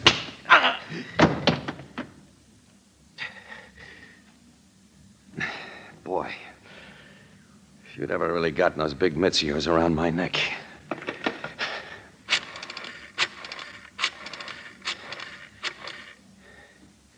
Hello, headquarters. Give me Captain Logan, will you? He isn't in, huh? Well, when he comes in, tell him Casey called. And to send a wagon up to my joint for the strangler. Yeah, he's sleeping right now in my apartment, and I'm afraid I'll wake him up if I start to snore. Oh, wait a minute. Give Logan another message for me. Tell him my opinion of his idea about having me guarded is phooey.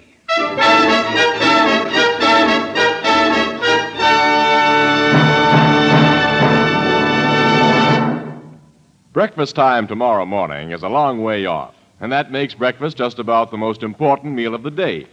Now, when I was a small boy, breakfast was an exciting experience. On my grandmother's table, there was always a great plate of hot golden brown toast and at least a half dozen different jellies, jams, and preserves to add zest and sparkle to those good old-fashioned breakfasts. Now, that's one reason we're so glad tonight to salute the Preserve Industry Council of America for its magnificent campaign to brighten up the breakfast toast with mouth-watering strawberry and apricot, sweet tart orange marmalade and blackberry jam, fragrant apple butter and currant jelly. Why, how much more inviting they can make your breakfast table. They whet young appetites, provide quick energy to see you through the day.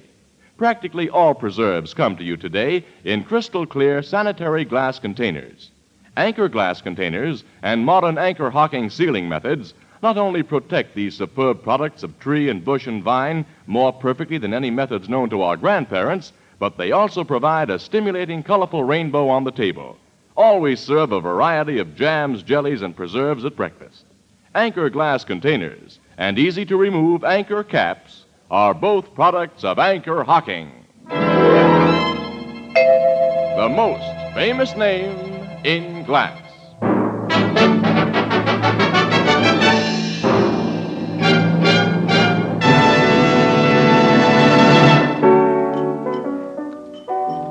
But, Casey, how did you get wise to that Ivanov guy in the cop's uniform?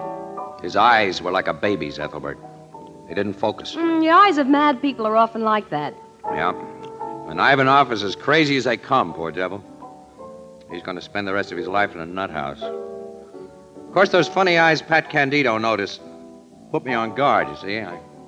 I filled that whiskey glass just in case. I wasn't going to take any chances. Ivanov had the cop's revolver, Ethelbert, in case he couldn't take chances. Right. How'd you find the cop whose uniform Ivanov had taken? He was on the roof, tied up and gagged. Otherwise, he was okay. Ivanov had been listening outside Casey's door. He'd heard the name of the cop that was to relieve McAvoy, and that McAvoy didn't know him personally, so he just put poor Norris to sleep and took his place. Seems to me that for a crazy guy, he went about his strangling business in a pretty smart way.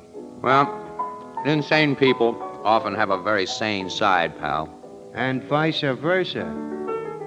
Why look at me? I wasn't looking at you, Casey. I was looking at that pretzel bowl. Oh. Well, don't just look at it. It's empty again. Fill it up. Yeah. And Ethelbert. I know. 2 more glasses of water. Yeah. And cold this time.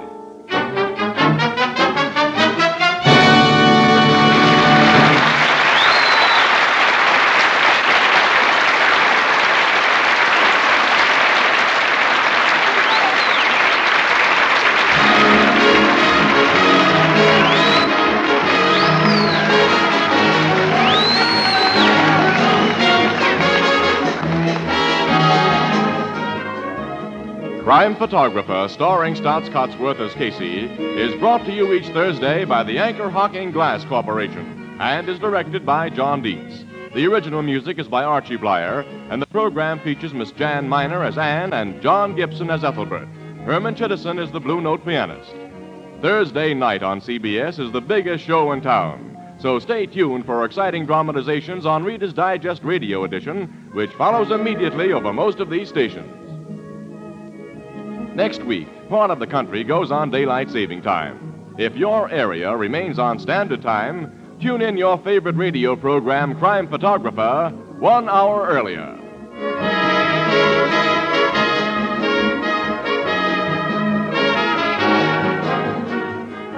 This is Tony Marvin saying goodnight for the Anchor Hocking Glass Corporation of Lancaster, Ohio, with offices in all principal cities of the United States and Canada.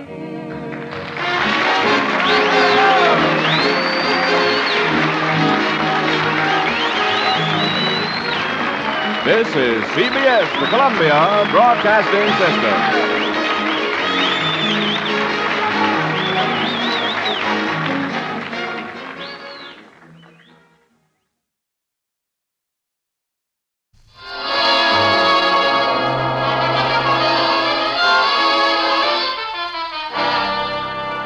Good evening.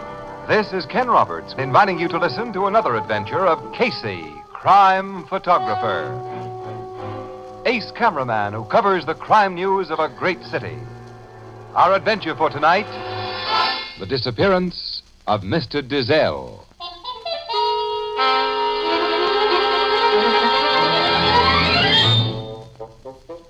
Night, a quiet street of old conservative brownstone mansions.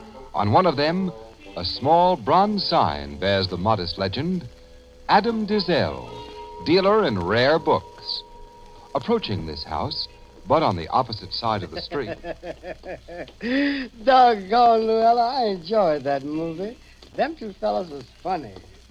Pretty good, all right, but 11:30 is too late for us to be coming home, Henry. I got to be up cooking breakfast for Mr. Dizelle by 7 in the morning. Yeah, we both gotta. Mr. Dizelle seems to be keeping late hours himself tonight. There's a light showing behind the blinds in his office. Yeah. What was that? Somebody shooting guns. In our house. Mr. DeZelle's house. Somebody's busting out our door, running down the steps. Yes, 3 men. 2 of them is carrying the third man. Yeah, and they're getting in that automobile. Now, you stay here, Luella. I'm gonna... No, you stay right here till we find a policeman. Let me look for a policeman. I see 2 of them coming, Henry. They heard them shots.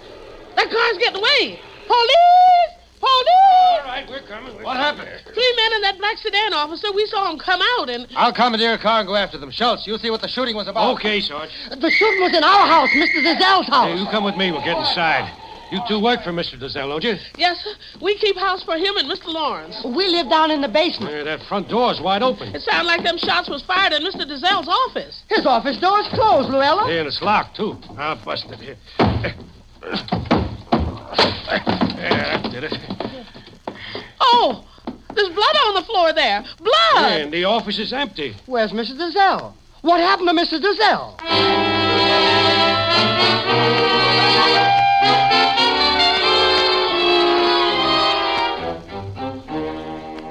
All right, now, if you good people just let me get one more picture, I'll be all finished.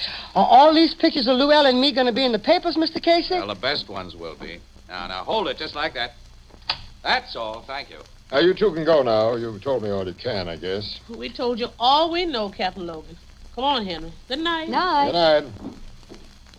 Well, I suppose you'd give us a lowdown on this business, Logan. Annie and I just got the assignment. You so and late. Miss Williams are slipping, Casey. The other cameras and reporters were all finished before you 2 showed up. Well, that's the breaks. Sometimes they work the other way. Oh, what have you learned about the shooting, Captain Logan? Nothing of much value yet.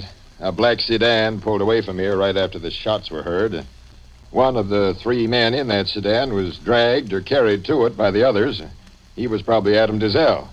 Anyway, DeZelle is gone. Bloodstains in this office, plus some bullet holes, indicate he was the victim, probably kidnapped. Hey, a slug went through this very expensive-looking book. Yeah, we found the slug, and 2 more, all fired from a .38 revolver. Hey, Logan, maybe the 2 guerrillas came here intending a robbery. DeZelle discovered him. They plugged him without killing him and then took him away so he couldn't describe or identify him. Casey, our experts tell me there's a folio Shakespeare worth plenty on that shelf in plain sight. It could have been lifted in a split second, but it wasn't. Well, such extremely rare volumes as folio Shakespeare's must be almost impossible for thieves to dispose of, Captain Logan.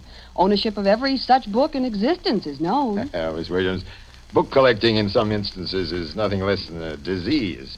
Rabid collectors will buy items they know are stolen just for the sheer kick of personal possession. Casey, you remember that little crook who called himself Professor Ishka? Ishka? Yeah, an interesting little guy, too. He and I were almost buddies, Annie, before unsympathetic cops like Logan sent him back to the big house about 10 years ago. For his 3rd offense. Professor Ishka was a rare book thief, Miss Williams, but he got bragging streaks occasionally. Theft may have been the motive in this case, Logan. And I'm hoping to get a lead on the real motive when Neil Lawrence is located. Neil Lawrence? Yeah, he's DeZelle's nephew. He lives here and acts as a sort of assistant to his uncle. So he should know a lot about his business and personal associations.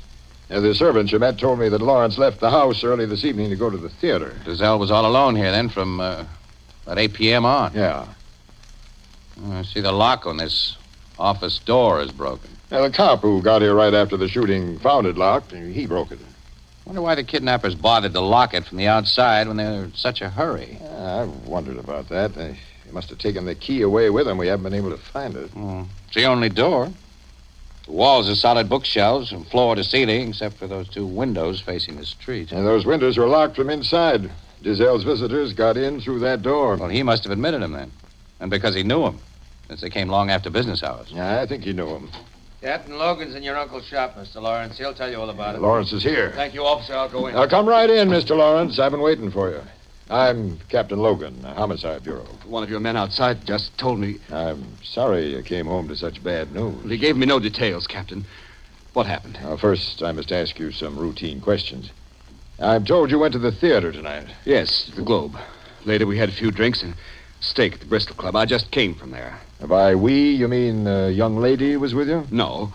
Well, what was your friend's name, please? This is all part of a necessary general checkup. I was with Bruce Madden. Not Bruce Madden, Jr.? Yes. I know you'll check up on anything I tell you, so...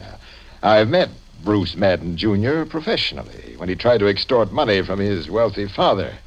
So you're a friend of his. Now, look here, Captain. I've never been connected with any of the trouble Bruce has been in. We've simply been friends since we were kids. And you and he were together tonight when your wealthy uncle was probably both shot and kidnapped by two men.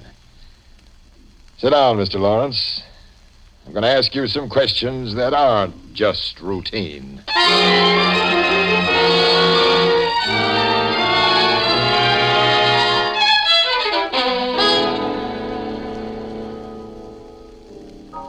Captain Logan thinks Dizel's nephew, this Neil Lawrence, had something to do with his uncle's kidnapping, huh, Casey? He's about convinced that Lawrence and his pal Bruce Madden Jr. had everything to do with it, Ethelbert. Police checkup shows that Lawrence and Madden left the Globe Theater about 11 o'clock, and they didn't show up at the Bristol Club until after 12:30. The shots inside Dizel's place were heard at 11:30. But why should this Lawrence put a snatch on his uncle? And who's Bruce Madden Jr.? Oh, don't you ever read the papers, Ethelbert? Oh, sure, Miss Williams, but... Oh, Bruce Madden Jr. is the playboy son of that rich millionaire. Yeah. Several months ago, Madden Sr. washed his hands of the young screwball and cut off his supply of easy money. Then young Madden tried to extort money from his father. Now, Logan figures that he and Bruce Jr. got desperate for the old green stuff and put the snatch on Dizel in order to get it. It listens to me like he figures right. Has he put Lawrence and Madden under arrest yet? No, because he hasn't got any real evidence. They're being watched every minute, though. Well, Neil Lawrence doesn't look to me like a kidnapper. He's a good-looking young guy, Ethelbert. Well, now, that has nothing to do with my opinion. We're not even sure there's been a kidnapping. No, not yet. Until there's some proof, such as a demand for ransom, I'm going to believe, well, that Neil Lawrence is simply a victim of circumstances.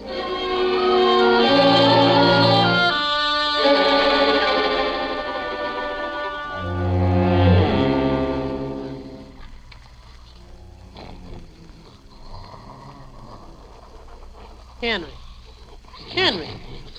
It's 6:30, Henry. Haul yourself out that bed. Okay, Louis. Well, we got to get breakfast for Mr. Lawrence now, so hop into your clothes while I go upstairs and fetch in the milk. Why don't that milkman leave them bottles in front of our basement like he used to? 'Cause told him not to. Dogs come sniffing down there.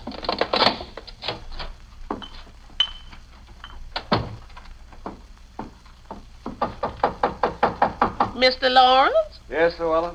It's time to get up. I haven't been to bed. Oh, 'cause you're so worried about your uncle. Well, Mr. Lawrence, here's a letter addressed to you. A letter? Yes, it was lying half under the door when I took in the milk. It's got no postage stamps on it. Well, let's see it. Mr. Lawrence? Mr. Lawrence, you look funny. Is there something in that letter about your uncle? It's from my uncle. From Mr. Dizel? Yes, I must phone the police. Letter tells me he's being held by kidnappers and that I must raise $150,000 to ensure his safe return.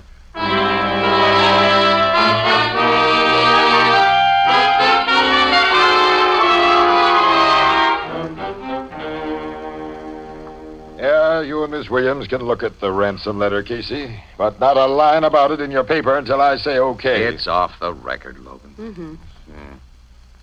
He even tells Lawrence how to raise the money. He's to pledge or sell securities and books and borrow whatever else is required.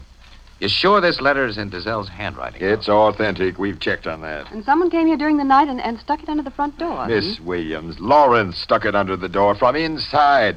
4 of my best men were watching the outside of this house, and they say no one came near that door except the milkman. Well, maybe the milkman. We're investigating him, but Lawrence is our guy, plus young Madden. Now, last night they forced Dizel to write this letter. Then, sometime before morning, Lawrence slid it under the street door for Luella Clarence to find when she went for the milk. Annie, it looks like the good-looking Mr. Lawrence all the way. Well, you'll let Lawrence raise the ransom dough, then, according to the instructions of this letter, Logan. Yeah, he's out on that job now, trailed by my guys and 2 FBI agents. FBI? I notified the feds the moment this letter proved we had a kidnapping case. And they've been nice so far and haven't taken it completely out of my hands. Excuse me, gentlemen, and Miss Williams. What is it, Mrs. Clarence? Well, I got to think that maybe you all come up here without having much breakfast and would like some hot coffee. Coffee? Hey, I would. Oh, me too. Well, I got some percolating back in the dining room. Lead us to it. Come on. You know, the dining room is just behind this room. But you got to go out and around this hall to get to it. This shop here used to be the parlor before Mr. Dizelle had it built into a bookshop. Did you work here when it was just a residence, Llewellyn? No, Mr. Casey. Henry and me come here to work about 6 years ago, just a little before Mr. Lawrence did. And Mr. Dizelle, he had the place changed for his bookshop long before that. Well, sit down at that table and I'll serve you coffee and sandwiches. And sandwiches? Oh, they're just made out of odds and ends I had in the icebox. I was going to open up some canned ham and chicken to keep for emergencies, but I found that man who might have ate them up. Your husband's an icebox robber, Llewellyn? Henry declares up and down he didn't touch nothing, Miss Williams, but he's lied to me before. Here's your coffee. Oh, Llewellyn, you're a friend in need. And, yeah. Dig into him. I got the makings for more. You're entertaining a mob who won't hesitate to ask for more, Llewellyn. Well, that's the kind of people I like to feed. It's pickles for me. Yeah, it's some fireplace you have in this dining room. Isn't it a beauty, Casey? It's so big. Oh, poor Mr. Dizelle loved that old fireplace. But it burned up so much wood. My Henry got miseries in his back from toting it. Napkin, Logan. Thanks. Oh, there's a telephone. Excuse me. Oh, you have an extension here in the dining room, hmm? Yes, sir. Mr. Dizelle put extensions all over this house. Hello? Yes, sir. Oh, just a minute, sir. It's for you, Captain Logan. Your headquarters calling. Thanks. Hold this pickle, Casey. Got it. Logan speaking. Identification positive? When was he found? How long have you been dead? I'll leave Sergeant Martin in charge here and get right up there. What is it, Logan? Yeah, what's up? Quite a coincidence. Another dealer in rare books, a guy named Vladimir, has just been found shot to death in Eastview Park. And according to the medical examiner, he died at about the same time last night that Adam Dizelle was taken from this house.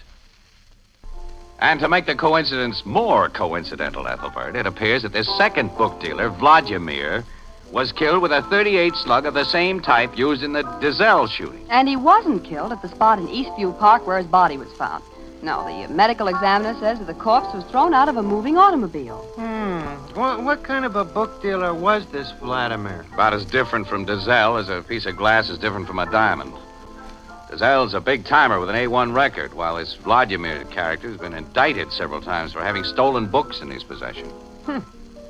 From what you've told me, I can't see any real tie-up between his murder and the Dizelle job. The way that ransom letter was found nails Lawrence for his uncle's kidnapping. And it ain't possible that he and his pal Madden could have been shooting up this Vladimir at the same time. Now, the evidence against Lawrence is purely circumstantial, Ethelbert. Well, I got some cleanup work to do at the office. You coming over, Casey? No, I'm through for the day, Annie. I'll wait around for you here, huh? Okay. See you both later. So long, Miss Williams. Wish I knew more about the rare book racket. I don't trust coincidences, Ethelbert. There must be some connection. Hey, Ethelbert, how about a little service? Oh, I'll be right with you, Mr. Evans. Excuse me, Casey. I gotta wait on a customer. Yeah, oh, sure, pal. Go ahead. Hello, Casey. Huh? I've been waiting and watching for you to be alone. Yeah? Don't think I know you, brother. And I've lost weight and considerable hair since the last time you saw me. Prison never agreed with me. Hey, wait a minute.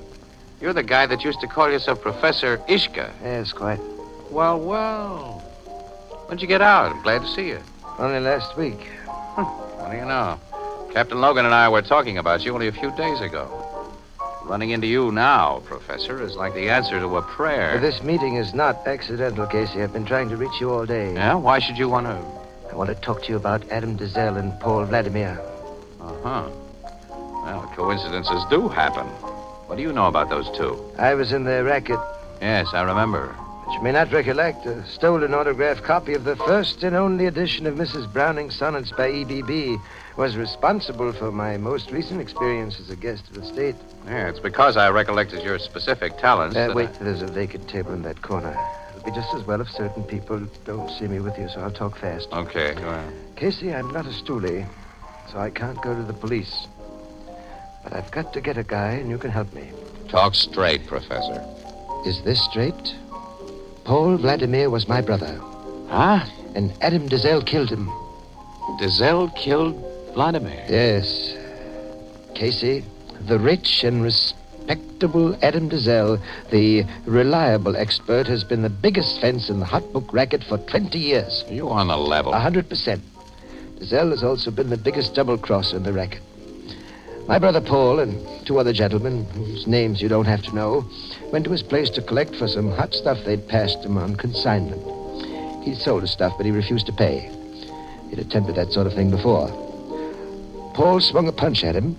Dazelle thought the three were about to gang up on him, which they were.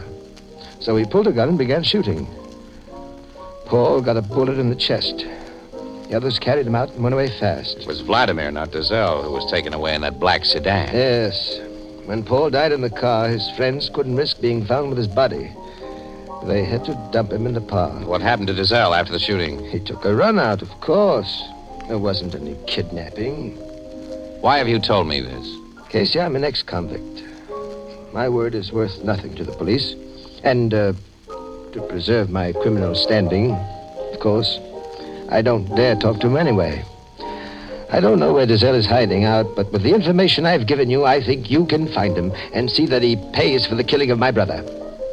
I'm going to be pretty sore if this turns out to be a bum steer, Professor. Casey, believe me, I'm leveling all the way.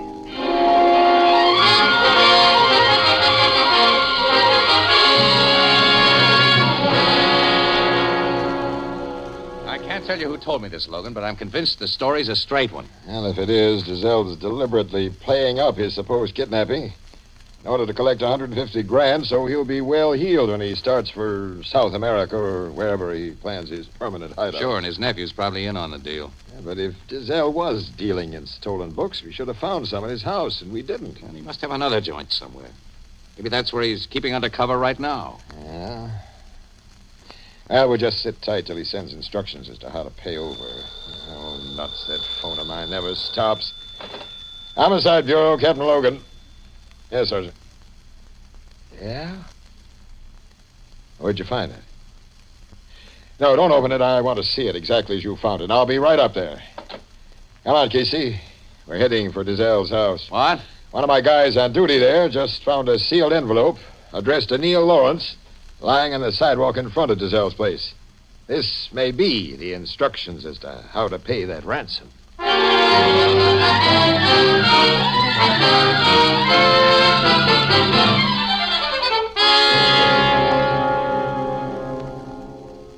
It's a letter of instruction from Dazelle, all right, Casey, but not of final instruction. Here, read it.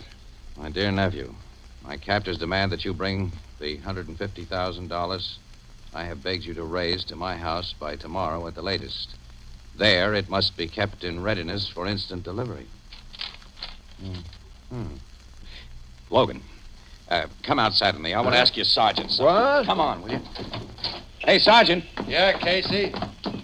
Where did you find this letter addressed to Lawrence exactly? On the sidewalk, right here. Underneath a window of Dazelle's office, huh? Yeah, it was tied to a little rock. Oh, Dazelle himself probably drove by here in a cab and tossed out the weighted envelope. You kept the rock it was tied to, Sergeant? On a case like this, we keep everything. Here it is. Hey, that's not a rock. That's a piece of fire brick. What's the difference? Say, look, where's the nearest place you can get a tear gas bomb? Tear gas? The 6th precinct station, a couple of blocks from here. Yeah, well, have your sergeant get one, pal, will you? Quick. Oh, look I'll here. explain it in a minute. Now, don't waste time, please. Okay, Sergeant, get a tear gas bomb. I'm on my way, Captain. You better get two. Now, Casey, what's the big idea? Logan, I think I know where Mr. Adam Dazelle is hiding.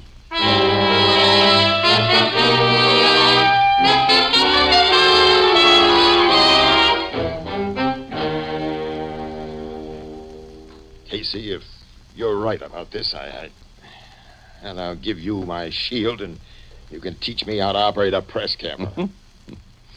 Takes a clever guy to operate a press camera. And it takes a screwball to get your kind of nutty ideas. We'll know how nutty my idea is in just 15 seconds if your sergeant does his stuff on time. He will. This shop of Dizell's is a modern place, Casey. You're figuring as though it was some old European castle. Here's the first tear gas, Mom. It fell behind that wall, all right. Straight down the chimney. There goes number 2. I'd have your gun ready, Logan. Our guy faces a murder rap, and he's got a .38. Hey, that section of bookshelves, Casey, it's swinging out like a door.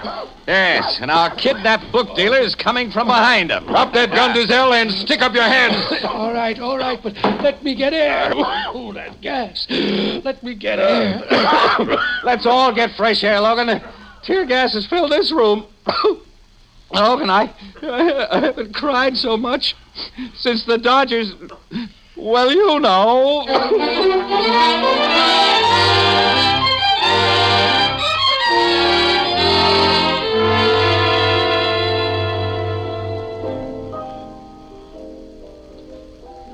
That fella Dizell was hiding in his own house, Casey, in a secret chamber? Secret chamber describes it too romantically, Ethelbert. When Dizell had the living room of that old mansion remodeled into an office and a bookshop, he had bookcases built across the opening of a very big fireplace that was there.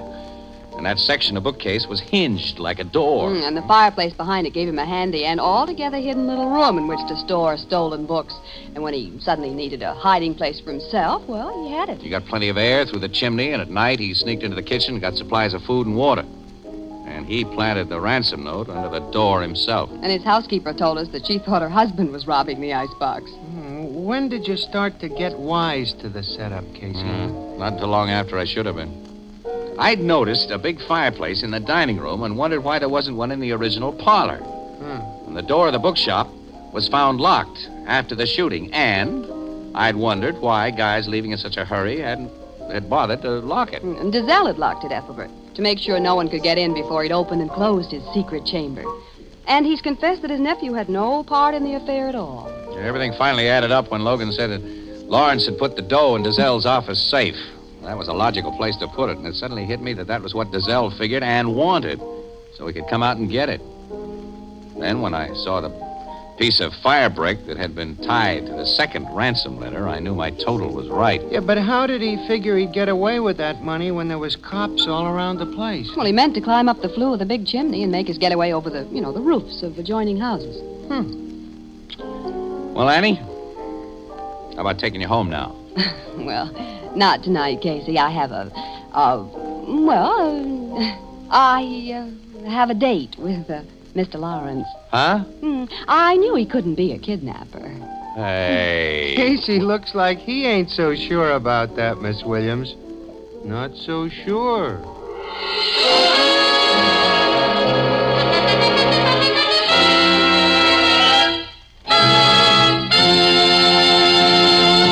This is the United States Armed Forces Radio Service, the voice of information and education.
The Anchor Hocking Glass Corporation brings you Crime Photographer.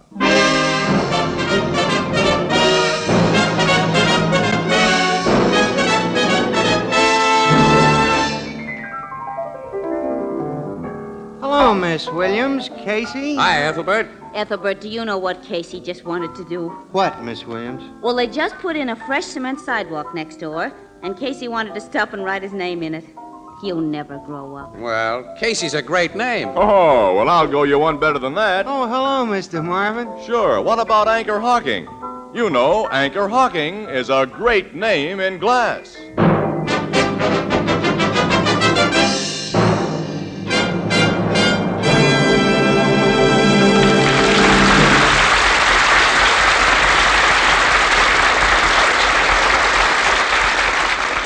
Good evening, ladies and gentlemen. This is Tony Marvin. Every week at this time, the Anchor Hawking Glass Corporation of Lancaster, Ohio, and its more than 10,000 employees bring you another adventure of Casey, crime photographer, ace cameraman who covers the crime news of a great city.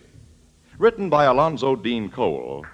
Our adventure for tonight, The Demon Miner.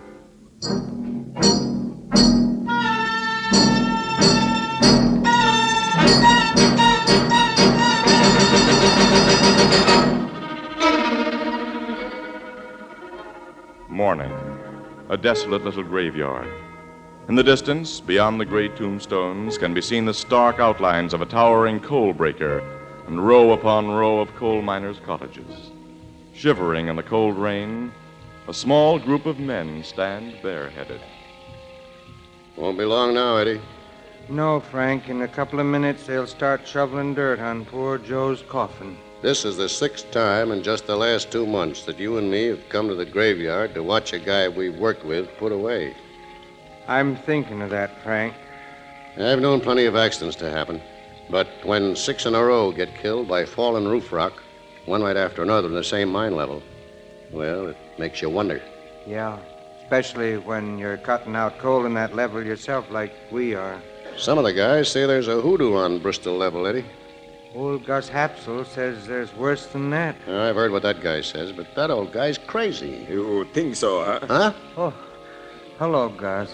I am just stand close by and hear you talk. So you think I be crazy, Frank? Because I say a demon is kill mans in Bristol level at Slakeville Colliery. Any guy who says that is crazy.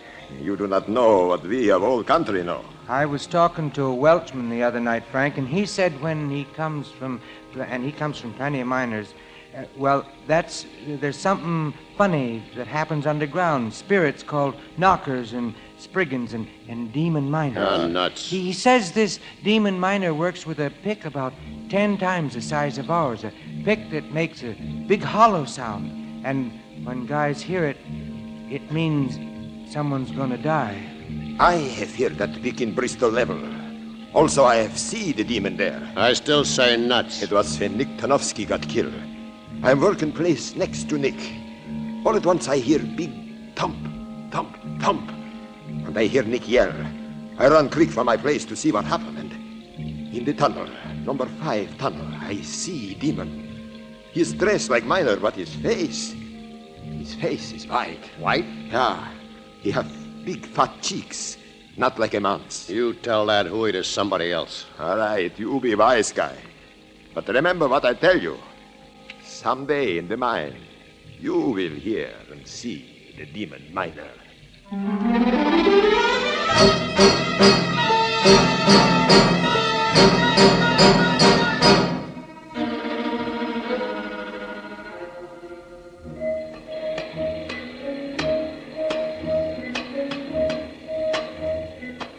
Hand me some more tampon bags, Eddie. Here, Frank. I've only got one more charge to fix, and then we'll hook up to the firing box. You're putting in a lot of powder. 30 sticks. You know, we've got the old croaker working next to us today. Gus? Gloomy Gus. He's got 63 place. While you were out getting powder a while ago, he came in here to borrow my pick. Said he busted a handle of his. He's as crazy as a bat. He started right in about the evil spirits again. I guess I made him sore at the cemetery the other day. He seems to really believe he saw that demon miner. And he ought to have his eyes examined, or his head. Hello, guys. Huh? Oh, hello, Douglas. Hello. I just thought I'd tip you fellas off that the inside foreman's down here again this morning checking up. The big bosses don't like all the accidents that's been happening. That don't bother me and Eddie. Oh, I forgot, Frank. You're one of the best boss miners we got here, and of course, you wouldn't let your little helper Eddie get careless. Now, look here, Douglas. You're supposed to be an electrician. All your cables and connections are out in the tunnel, not in here. Suppose you attend to them. Sociable guy, ain't you, Frank? With people I like. Okay. So long, Eddie. So long, Douglas. Someday I'm going to poke that guy right in the nose. I'm no hypocrite. And I'd like you better, Eddie, if you had a little more guts, enough to tell him off. Well, Oh, I shouldn't have said that. I'm sorry, fella. it's okay. I know I'm kind of a soft. You're all right. And we'll have a couple of beers when we knock off, on me. Thanks, Frank. Well, everything is set here. I'll string these fuse wires to the box outside. Pick up those tools and come on. Yeah. The inside foreman spends most of his time in Bristol level these days. The accidents here have got him plenty worried. Mr. Travers is a nice guy. Too bad he wasn't made superintendent. And Travers would have made a good super. I guess he was plenty sore when Bill Jerome got the job. Well, I'm all hooked up, Eddie. Sing out the warning. Okay.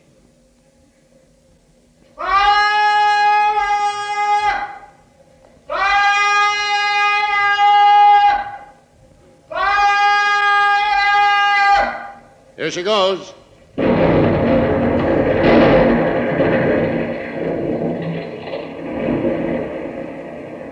That'll kick up a lot of dust. It'll settle in a minute, and we can start loading the cars. Oh, just touch one off, Frank? Hey, Mr. Travers. How are you? I'm fine, thank you.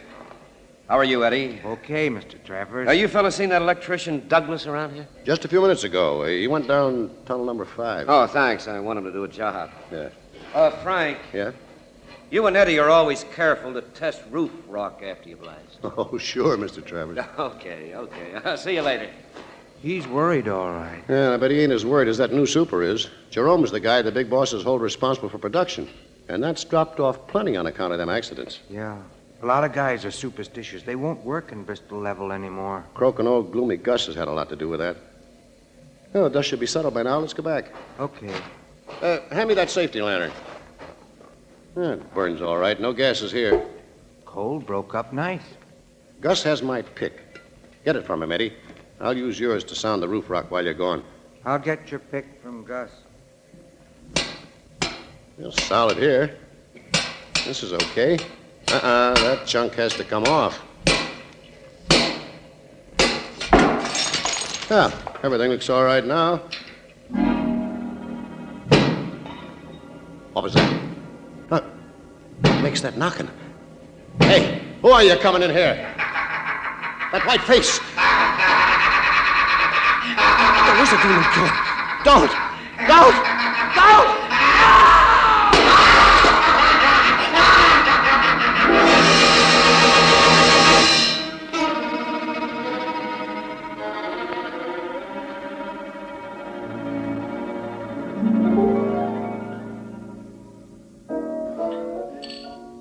There's been a 7th peculiar death in that Slateville coal mine, huh, Casey? Yeah, happened yesterday, Ethelbert.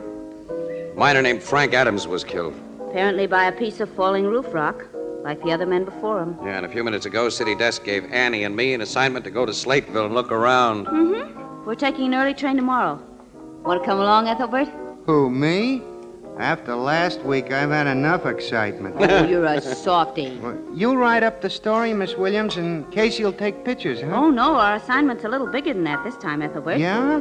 The superintendent of the mine knows Casey, and while the state police have all the facts, he's asked the paper to have Casey do a little private investigating. You're going to Slateville as detectives, huh? Well, Bill Jerome, the super, knows about a couple of lucky breaks I've had working with the cops. So he's got an idea that Well, I don't know. When I'm in the city here, I know my way around. I've got a lot of smart, friendly cops to back me up when I make a play, but, well, I don't know anything about coal mines. Afraid you won't do so good when you're on your own, huh? I think our boyfriend has a case of cold feet, Ethelbert. Huh? What? Mm-hmm. Yeah, I guess you're right, Annie. Look, I'll see you for later. Where are you going? Well, I'm going to the public library. I'm going to read up on coal mines. Yeah, when I see Bill Jerome tomorrow, I won't be altogether a dope.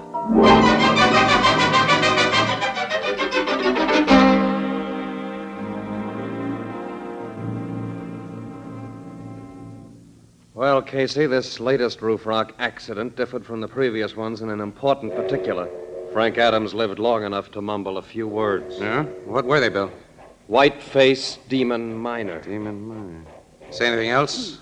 Nothing that could be distinguished. This Gus Hapsel you mentioned, he described the demon miner before as having a white face, didn't he? Yeah, after Nick Tarnowski was killed. Yes, and this thing was dressed in miner's working clothes and had very fat cheeks. Yeah. Well, who was the first to reach this miner, Frank Adams? Gus Hapsel was. He usually worked next to Adams, but he'd gone to borrow a pick. Gus says he heard Adams scream, and he hurried back. Yeah, was Eddie Bliss the second to reach Adams? Yeah. A few seconds later, he and Gus were joined by one of our electricians, a man named Douglas, and George Travers, our inside foreman. Gus claims that after the scream, he saw a shadowy figure disappear into a passage off number 5 tunnel. He's sure it was the demon miner. Where were the other two men? Douglas and Travers were in number 5 tunnel, too, but at a considerable distance from each other. Uh-huh. You've got to find out what's in back of this, Casey. The demon miner theory is ridiculous, of course, but it's ruined morale, cut production in half. Now that Adams' dying words apparently confirm the demon story, well, we're in for further trouble. Yeah. Well, just one more question, Bill. Huh? Like on previous occasions, was a large piece of roof rock found near the dead man's head? Yeah. A slab of rock that'd take 3 or 4 big men to lift. 3 or 4? Yes, Miss Williams. As in the other cases, Adams' hard hat had been crushed and his skull fractured. What's a hard hat, Mr. Jerome? Well, it's It's the miner's name for the protective helmet he's required to wear, Annie. Oh. Yeah. I know a little bit about mines and miners. Library. Well, we'll go down to the mine, Bill, to Bristol level. Yeah, I'll arrange for it right away. My inside foreman's waiting in the other office. George, come in, please. Okay, Jerome. Miss Williams, Mr. Casey, this is Mr. Travers. How do you do, Mr. Travers? I don't know you. Nice to know you. I've told you about these friends of mine, George. They want to get acquainted with Bristol level. I'd like you to be their guide. Well, all right. Mr. Travers, what's your opinion of these accidents in the demon miner? Same as mine, Casey. Both are phony. Why don't you let me speak for myself, Jerome? Oh, George. I never went to college like you, but I grew up around mines. My father was a miner in England. He's told me about strange, unexplainable things that happened there, and... Well, I'm not sure that there aren't demon miners. Oh, you're not serious. You can quote me if you like. Miss Williams, Mr. Casey, I'll get you overalls, hard hats, and lamps.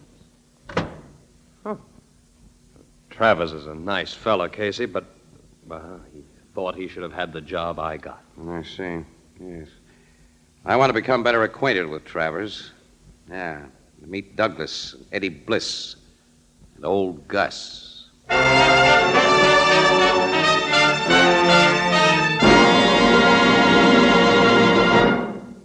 Planning interesting, well-balanced menus is hard enough at any time, and during Lent it's doubly difficult. But here's one more occasion when Fire King Oven Glass comes to the rescue. All sorts of delicious, nourishing meals can be planned around a single big Fire King Oven Glass casserole dish. Macaroni and cheese, baked with milk and covered with a magnificent crown of golden cracker crumbs. Old-fashioned New England baked beans with a rich brown molasses sauce. Scalloped oysters, and literally hundreds of other mouth-watering main courses. Fire King Oven Glass is a must in American homes for these 4 all-important reasons. It simplifies the planning of meals. It simplifies housekeeping because it cuts dishwashing time by a full 2/3. It saves the precious vitamins which are boiled out of foods in top of the stove cooking. And its cost? Well, it's incredibly low. Ask for Fire King Oven Glass at your favorite chain, variety, hardware, or department store. Each piece is guaranteed for a full 2 years against oven breakage. Beautiful, practical, inexpensive Fire King Oven Glass is a product of Anchor Hocking. A great name in glass.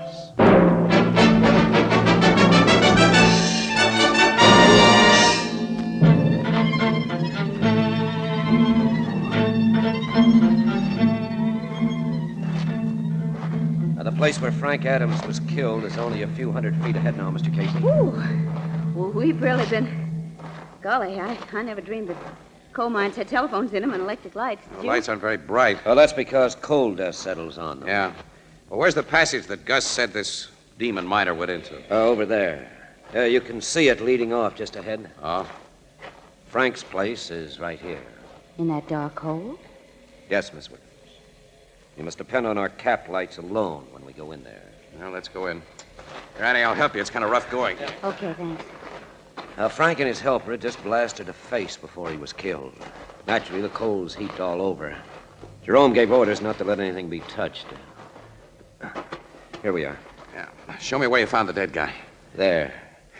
You can see the blood stains. Is this the slab of rock that's blamed for the death? Yes.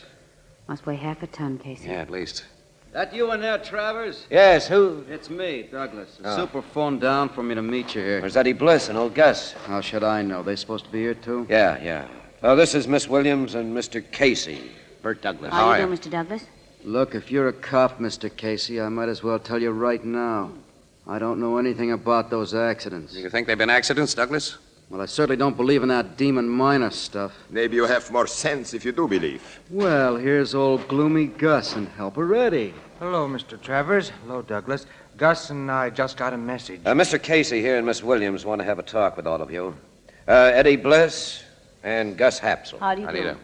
All I know about the accident, Mr. Casey, is that poor Frank was lying there with Gus kneeling beside him when I come running in, and that big slab of roof rock. That hunk of roof rock do not kill Frank Adams. It was the demon miner's peak that bust his head. Ah, you're nuts, Gus. Maybe he isn't, Douglas. Say, Mr. Travers, you don't think... I'm keeping an open mind. Wonder how this got here. What'd you just pick up out of that coal, Mr. Casey? Nothing at all. Casey? It was something. You just stuck it in your pocket. Yeah, I see you, Never mind, we'll talk about it later. Well, now there's no reason for me to keep you from your work. You can go ahead. Go after we just got here? Yeah, Douglas. Yes. I want to talk to all of you again about an hour from now. Okay. Going down number 5, Eddie? Yes, Douglas. Come on. This is screwy. Taking that guy off his job and... You want talk with me later, huh? Yes, Gus. All right. I go back to work. Mr. Casey, I don't quite understand. Look, I'd like to examine this place with Miss Williams alone, Mr. Travers, if you don't mind. Well, you want me to go, too? Yeah, if you don't mind. Only outside in the tunnel for a few minutes. I'll call you when I'm through here. All right, I'll wait for your call. What's this all about, Casey? Annie, I want one of those 4 guys to get very nervous. All of them seemed very nervous when they left just now. Yeah. What was it you picked up out of the coal? Here, take a look. Black powder puff. It's just an ordinary powder puff covered with coal dust, Annie, and underneath the coal dust, when I ruffle it up It's like full of this... white powder. Get it, Annie? The white face of the demon A miner. man covered his coal-grimed face with white powder. Sure. And Then after he made his kill, all he had to do was to rub some coal dust on his face over the powder, and he could reappear almost instantly in his normal character. listen, all of those 7 men have been murdered then. I think so, Annie. But how? Nobody could lift the huge rocks that crushed their skulls. Annie, look. Couldn't the killer have bashed his victims with a hunk of rock that he could handle, and then have dragged the bodies over near another piece too big to handle, just to make things look like they weren't? Uh-oh. But why were the murders committed? And who done it? I don't know yet. Look, I'm going to call Travers back and leave you here with him. With the excuse that I want to explore some of those side passages alone, which I do. After that, I'm going to make whoever dropped that powder puff a very nervous guy.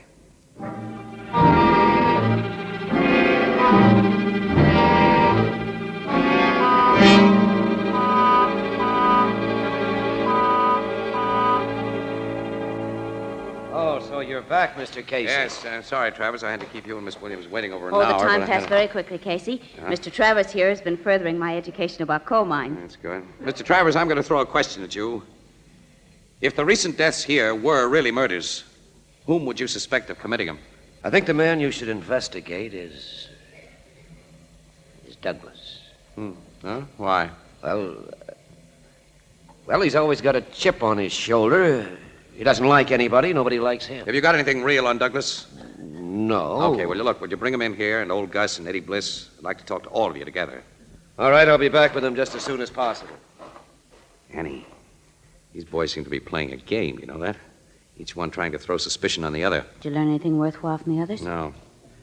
The killer knows he lost that powder puff, and he suspects that I found it in this pile of coal. So he's afraid, see? He's going to try to get it back, and to bump off the only 2 people who know about it. You don't mean us. Yeah, who else? Annie, switch off your cap light. Oh, now, why? Look, I want you to stay here in this corner in total darkness. I'll be at the other end of this little working where I can be seen. Don't worry. I'll be set for trouble, Annie. Go ahead, turn the light off. Mm-hmm. Okay, but Now, Now we wait. All right. Hey, you know, Casey, I've been thinking about that powder puff. It can account for the dead white face of the demon miner, but it doesn't explain the puffy cheeks and all that. Casey. What? That powder puff you found was mine. What? Yours? Of course I had one of that size in a pocket of these overalls before we came down here, and now it's gone. Annie, Look, this means the whole idea's cockeyed. Why didn't you tell Well, me? I didn't know it was gone till now. It never occurred to me to look until I just... Casey. Casey, do you hear that knocking? I sure do. That is the sound of a giant pick. Annie, you stay here. Don't leave me, Casey. It's coming closer. Oh, Casey, that face! Listen, that thing isn't human. It is a demon. And look out, it's going to kill you. Oh, it's not! Casey! I'm okay, Annie. You only broke my cap light. Yeah, but I can't see. Annie, he's broken away from me. Turn on your light so I can see. Just will a you? minute, I can't find the switch. Oh, there, I have it now. Where is he? Well, the thing seems to be going... Wait a minute. He ran back into the tunnel, Annie. I'm going after him. Don't leave me! You stay there. Oh, gee. All right.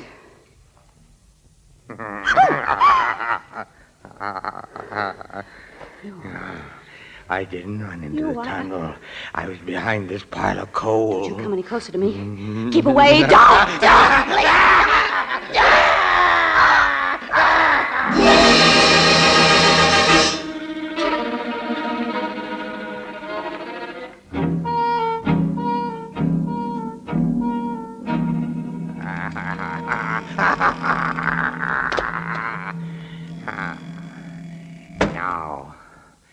Now no one will find us. Oh. Did the lady faint? Or did my fingers press too tight on her throat? We'll switch on a cap light so we can see. What? The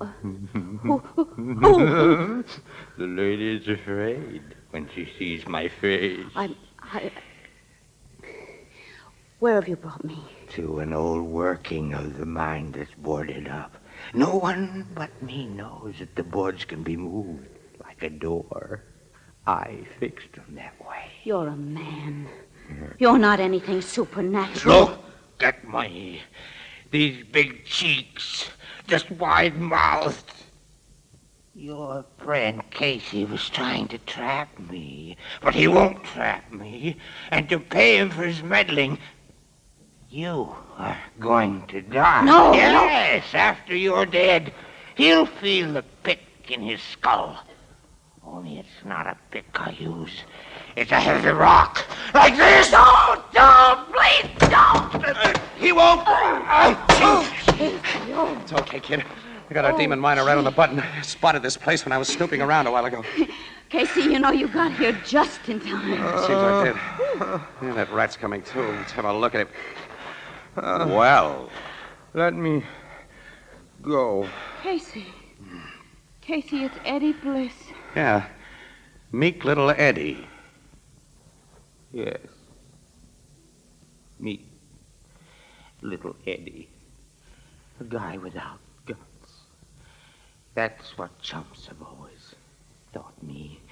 30 years I worked in mines as a helper. They wanted to keep me just a shoveler of coal. A helper. I've shown them what I can do now. Little bosses like Frank Adams and big bosses like the Super. I made guys afraid to work here. Yes. I've killed. I'm the boss now. I'm the boss now. Casey, they never sent him to the jail. No, it's a squirrel's nest for Eddie. There are still a few things I don't understand about this. Well, I can explain them to you, kid, after I get a camera. I've got to take some pictures of this demon miner.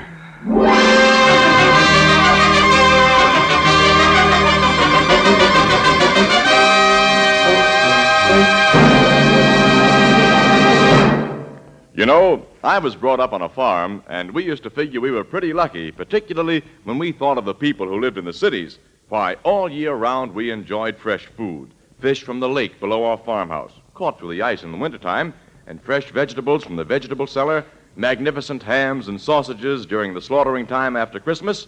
Well, now that I've become a city man myself, I find that there's no longer any need to envy the people back on the farm. Crystal clear, sanitary Anchor glass containers bring you all the products of orchard, field, and stream packed at the very peak of perfection 12 months a year. And then, too, glass lets you see exactly what you buy before you buy it. Glass containers preserve their contents perfectly with no effect on taste or flavor.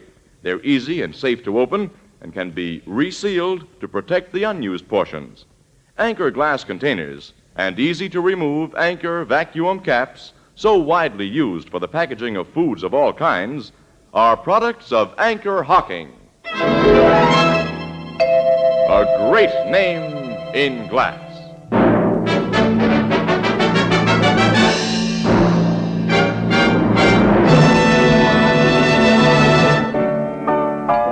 I can see why heavy powder accounts for the guy having a white face in that dirty mine, Casey.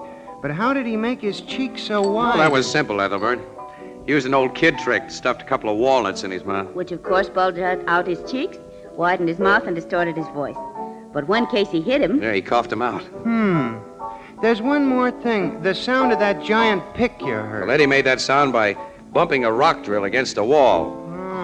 Boy, did we have luck in busting that case, Ethelbert. You know, Annie, since it was your powder puff that I found in that coal, I can't understand why Eddie made that risky attempt to kill us. He had no reason to believe that we had any evidence. And we didn't have. Boy, I'm a hot detective, all right. Everything that I did was based on that powder puff, you know? Casey.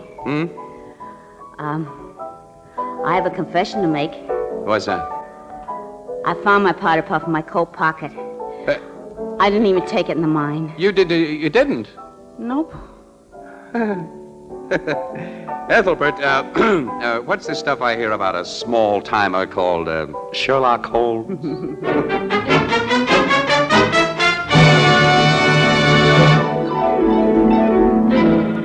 Crime Photographer, starring Stotts Cotsworth as Casey, is brought to you each Thursday by the Anchor Hocking Glass Corporation, makers of Fire King Oven Glass, Anchor Glass Containers, Anchor Caps and Closures. All products of the Anchor Hocking Glass Corporation, a great name in glass.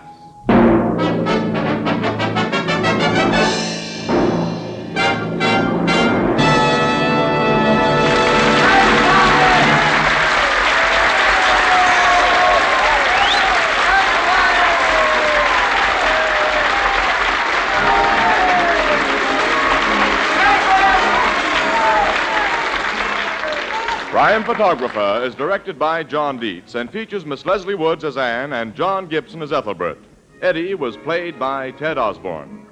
Thursday night on CBS is the biggest show in town, so stay tuned for exciting dramatizations on Reader's Digest Radio Edition, which follows immediately over most of these stations. The Red Cross carries on for veterans, for military hospitals, and for all communities in time of disaster. You can help by giving generously now. This is Tony Marvin saying goodnight for the Anchor Hocking Glass Corporation of Lancaster, Ohio, the world's largest maker of household glass. This is CBS, the Columbia Broadcasting System.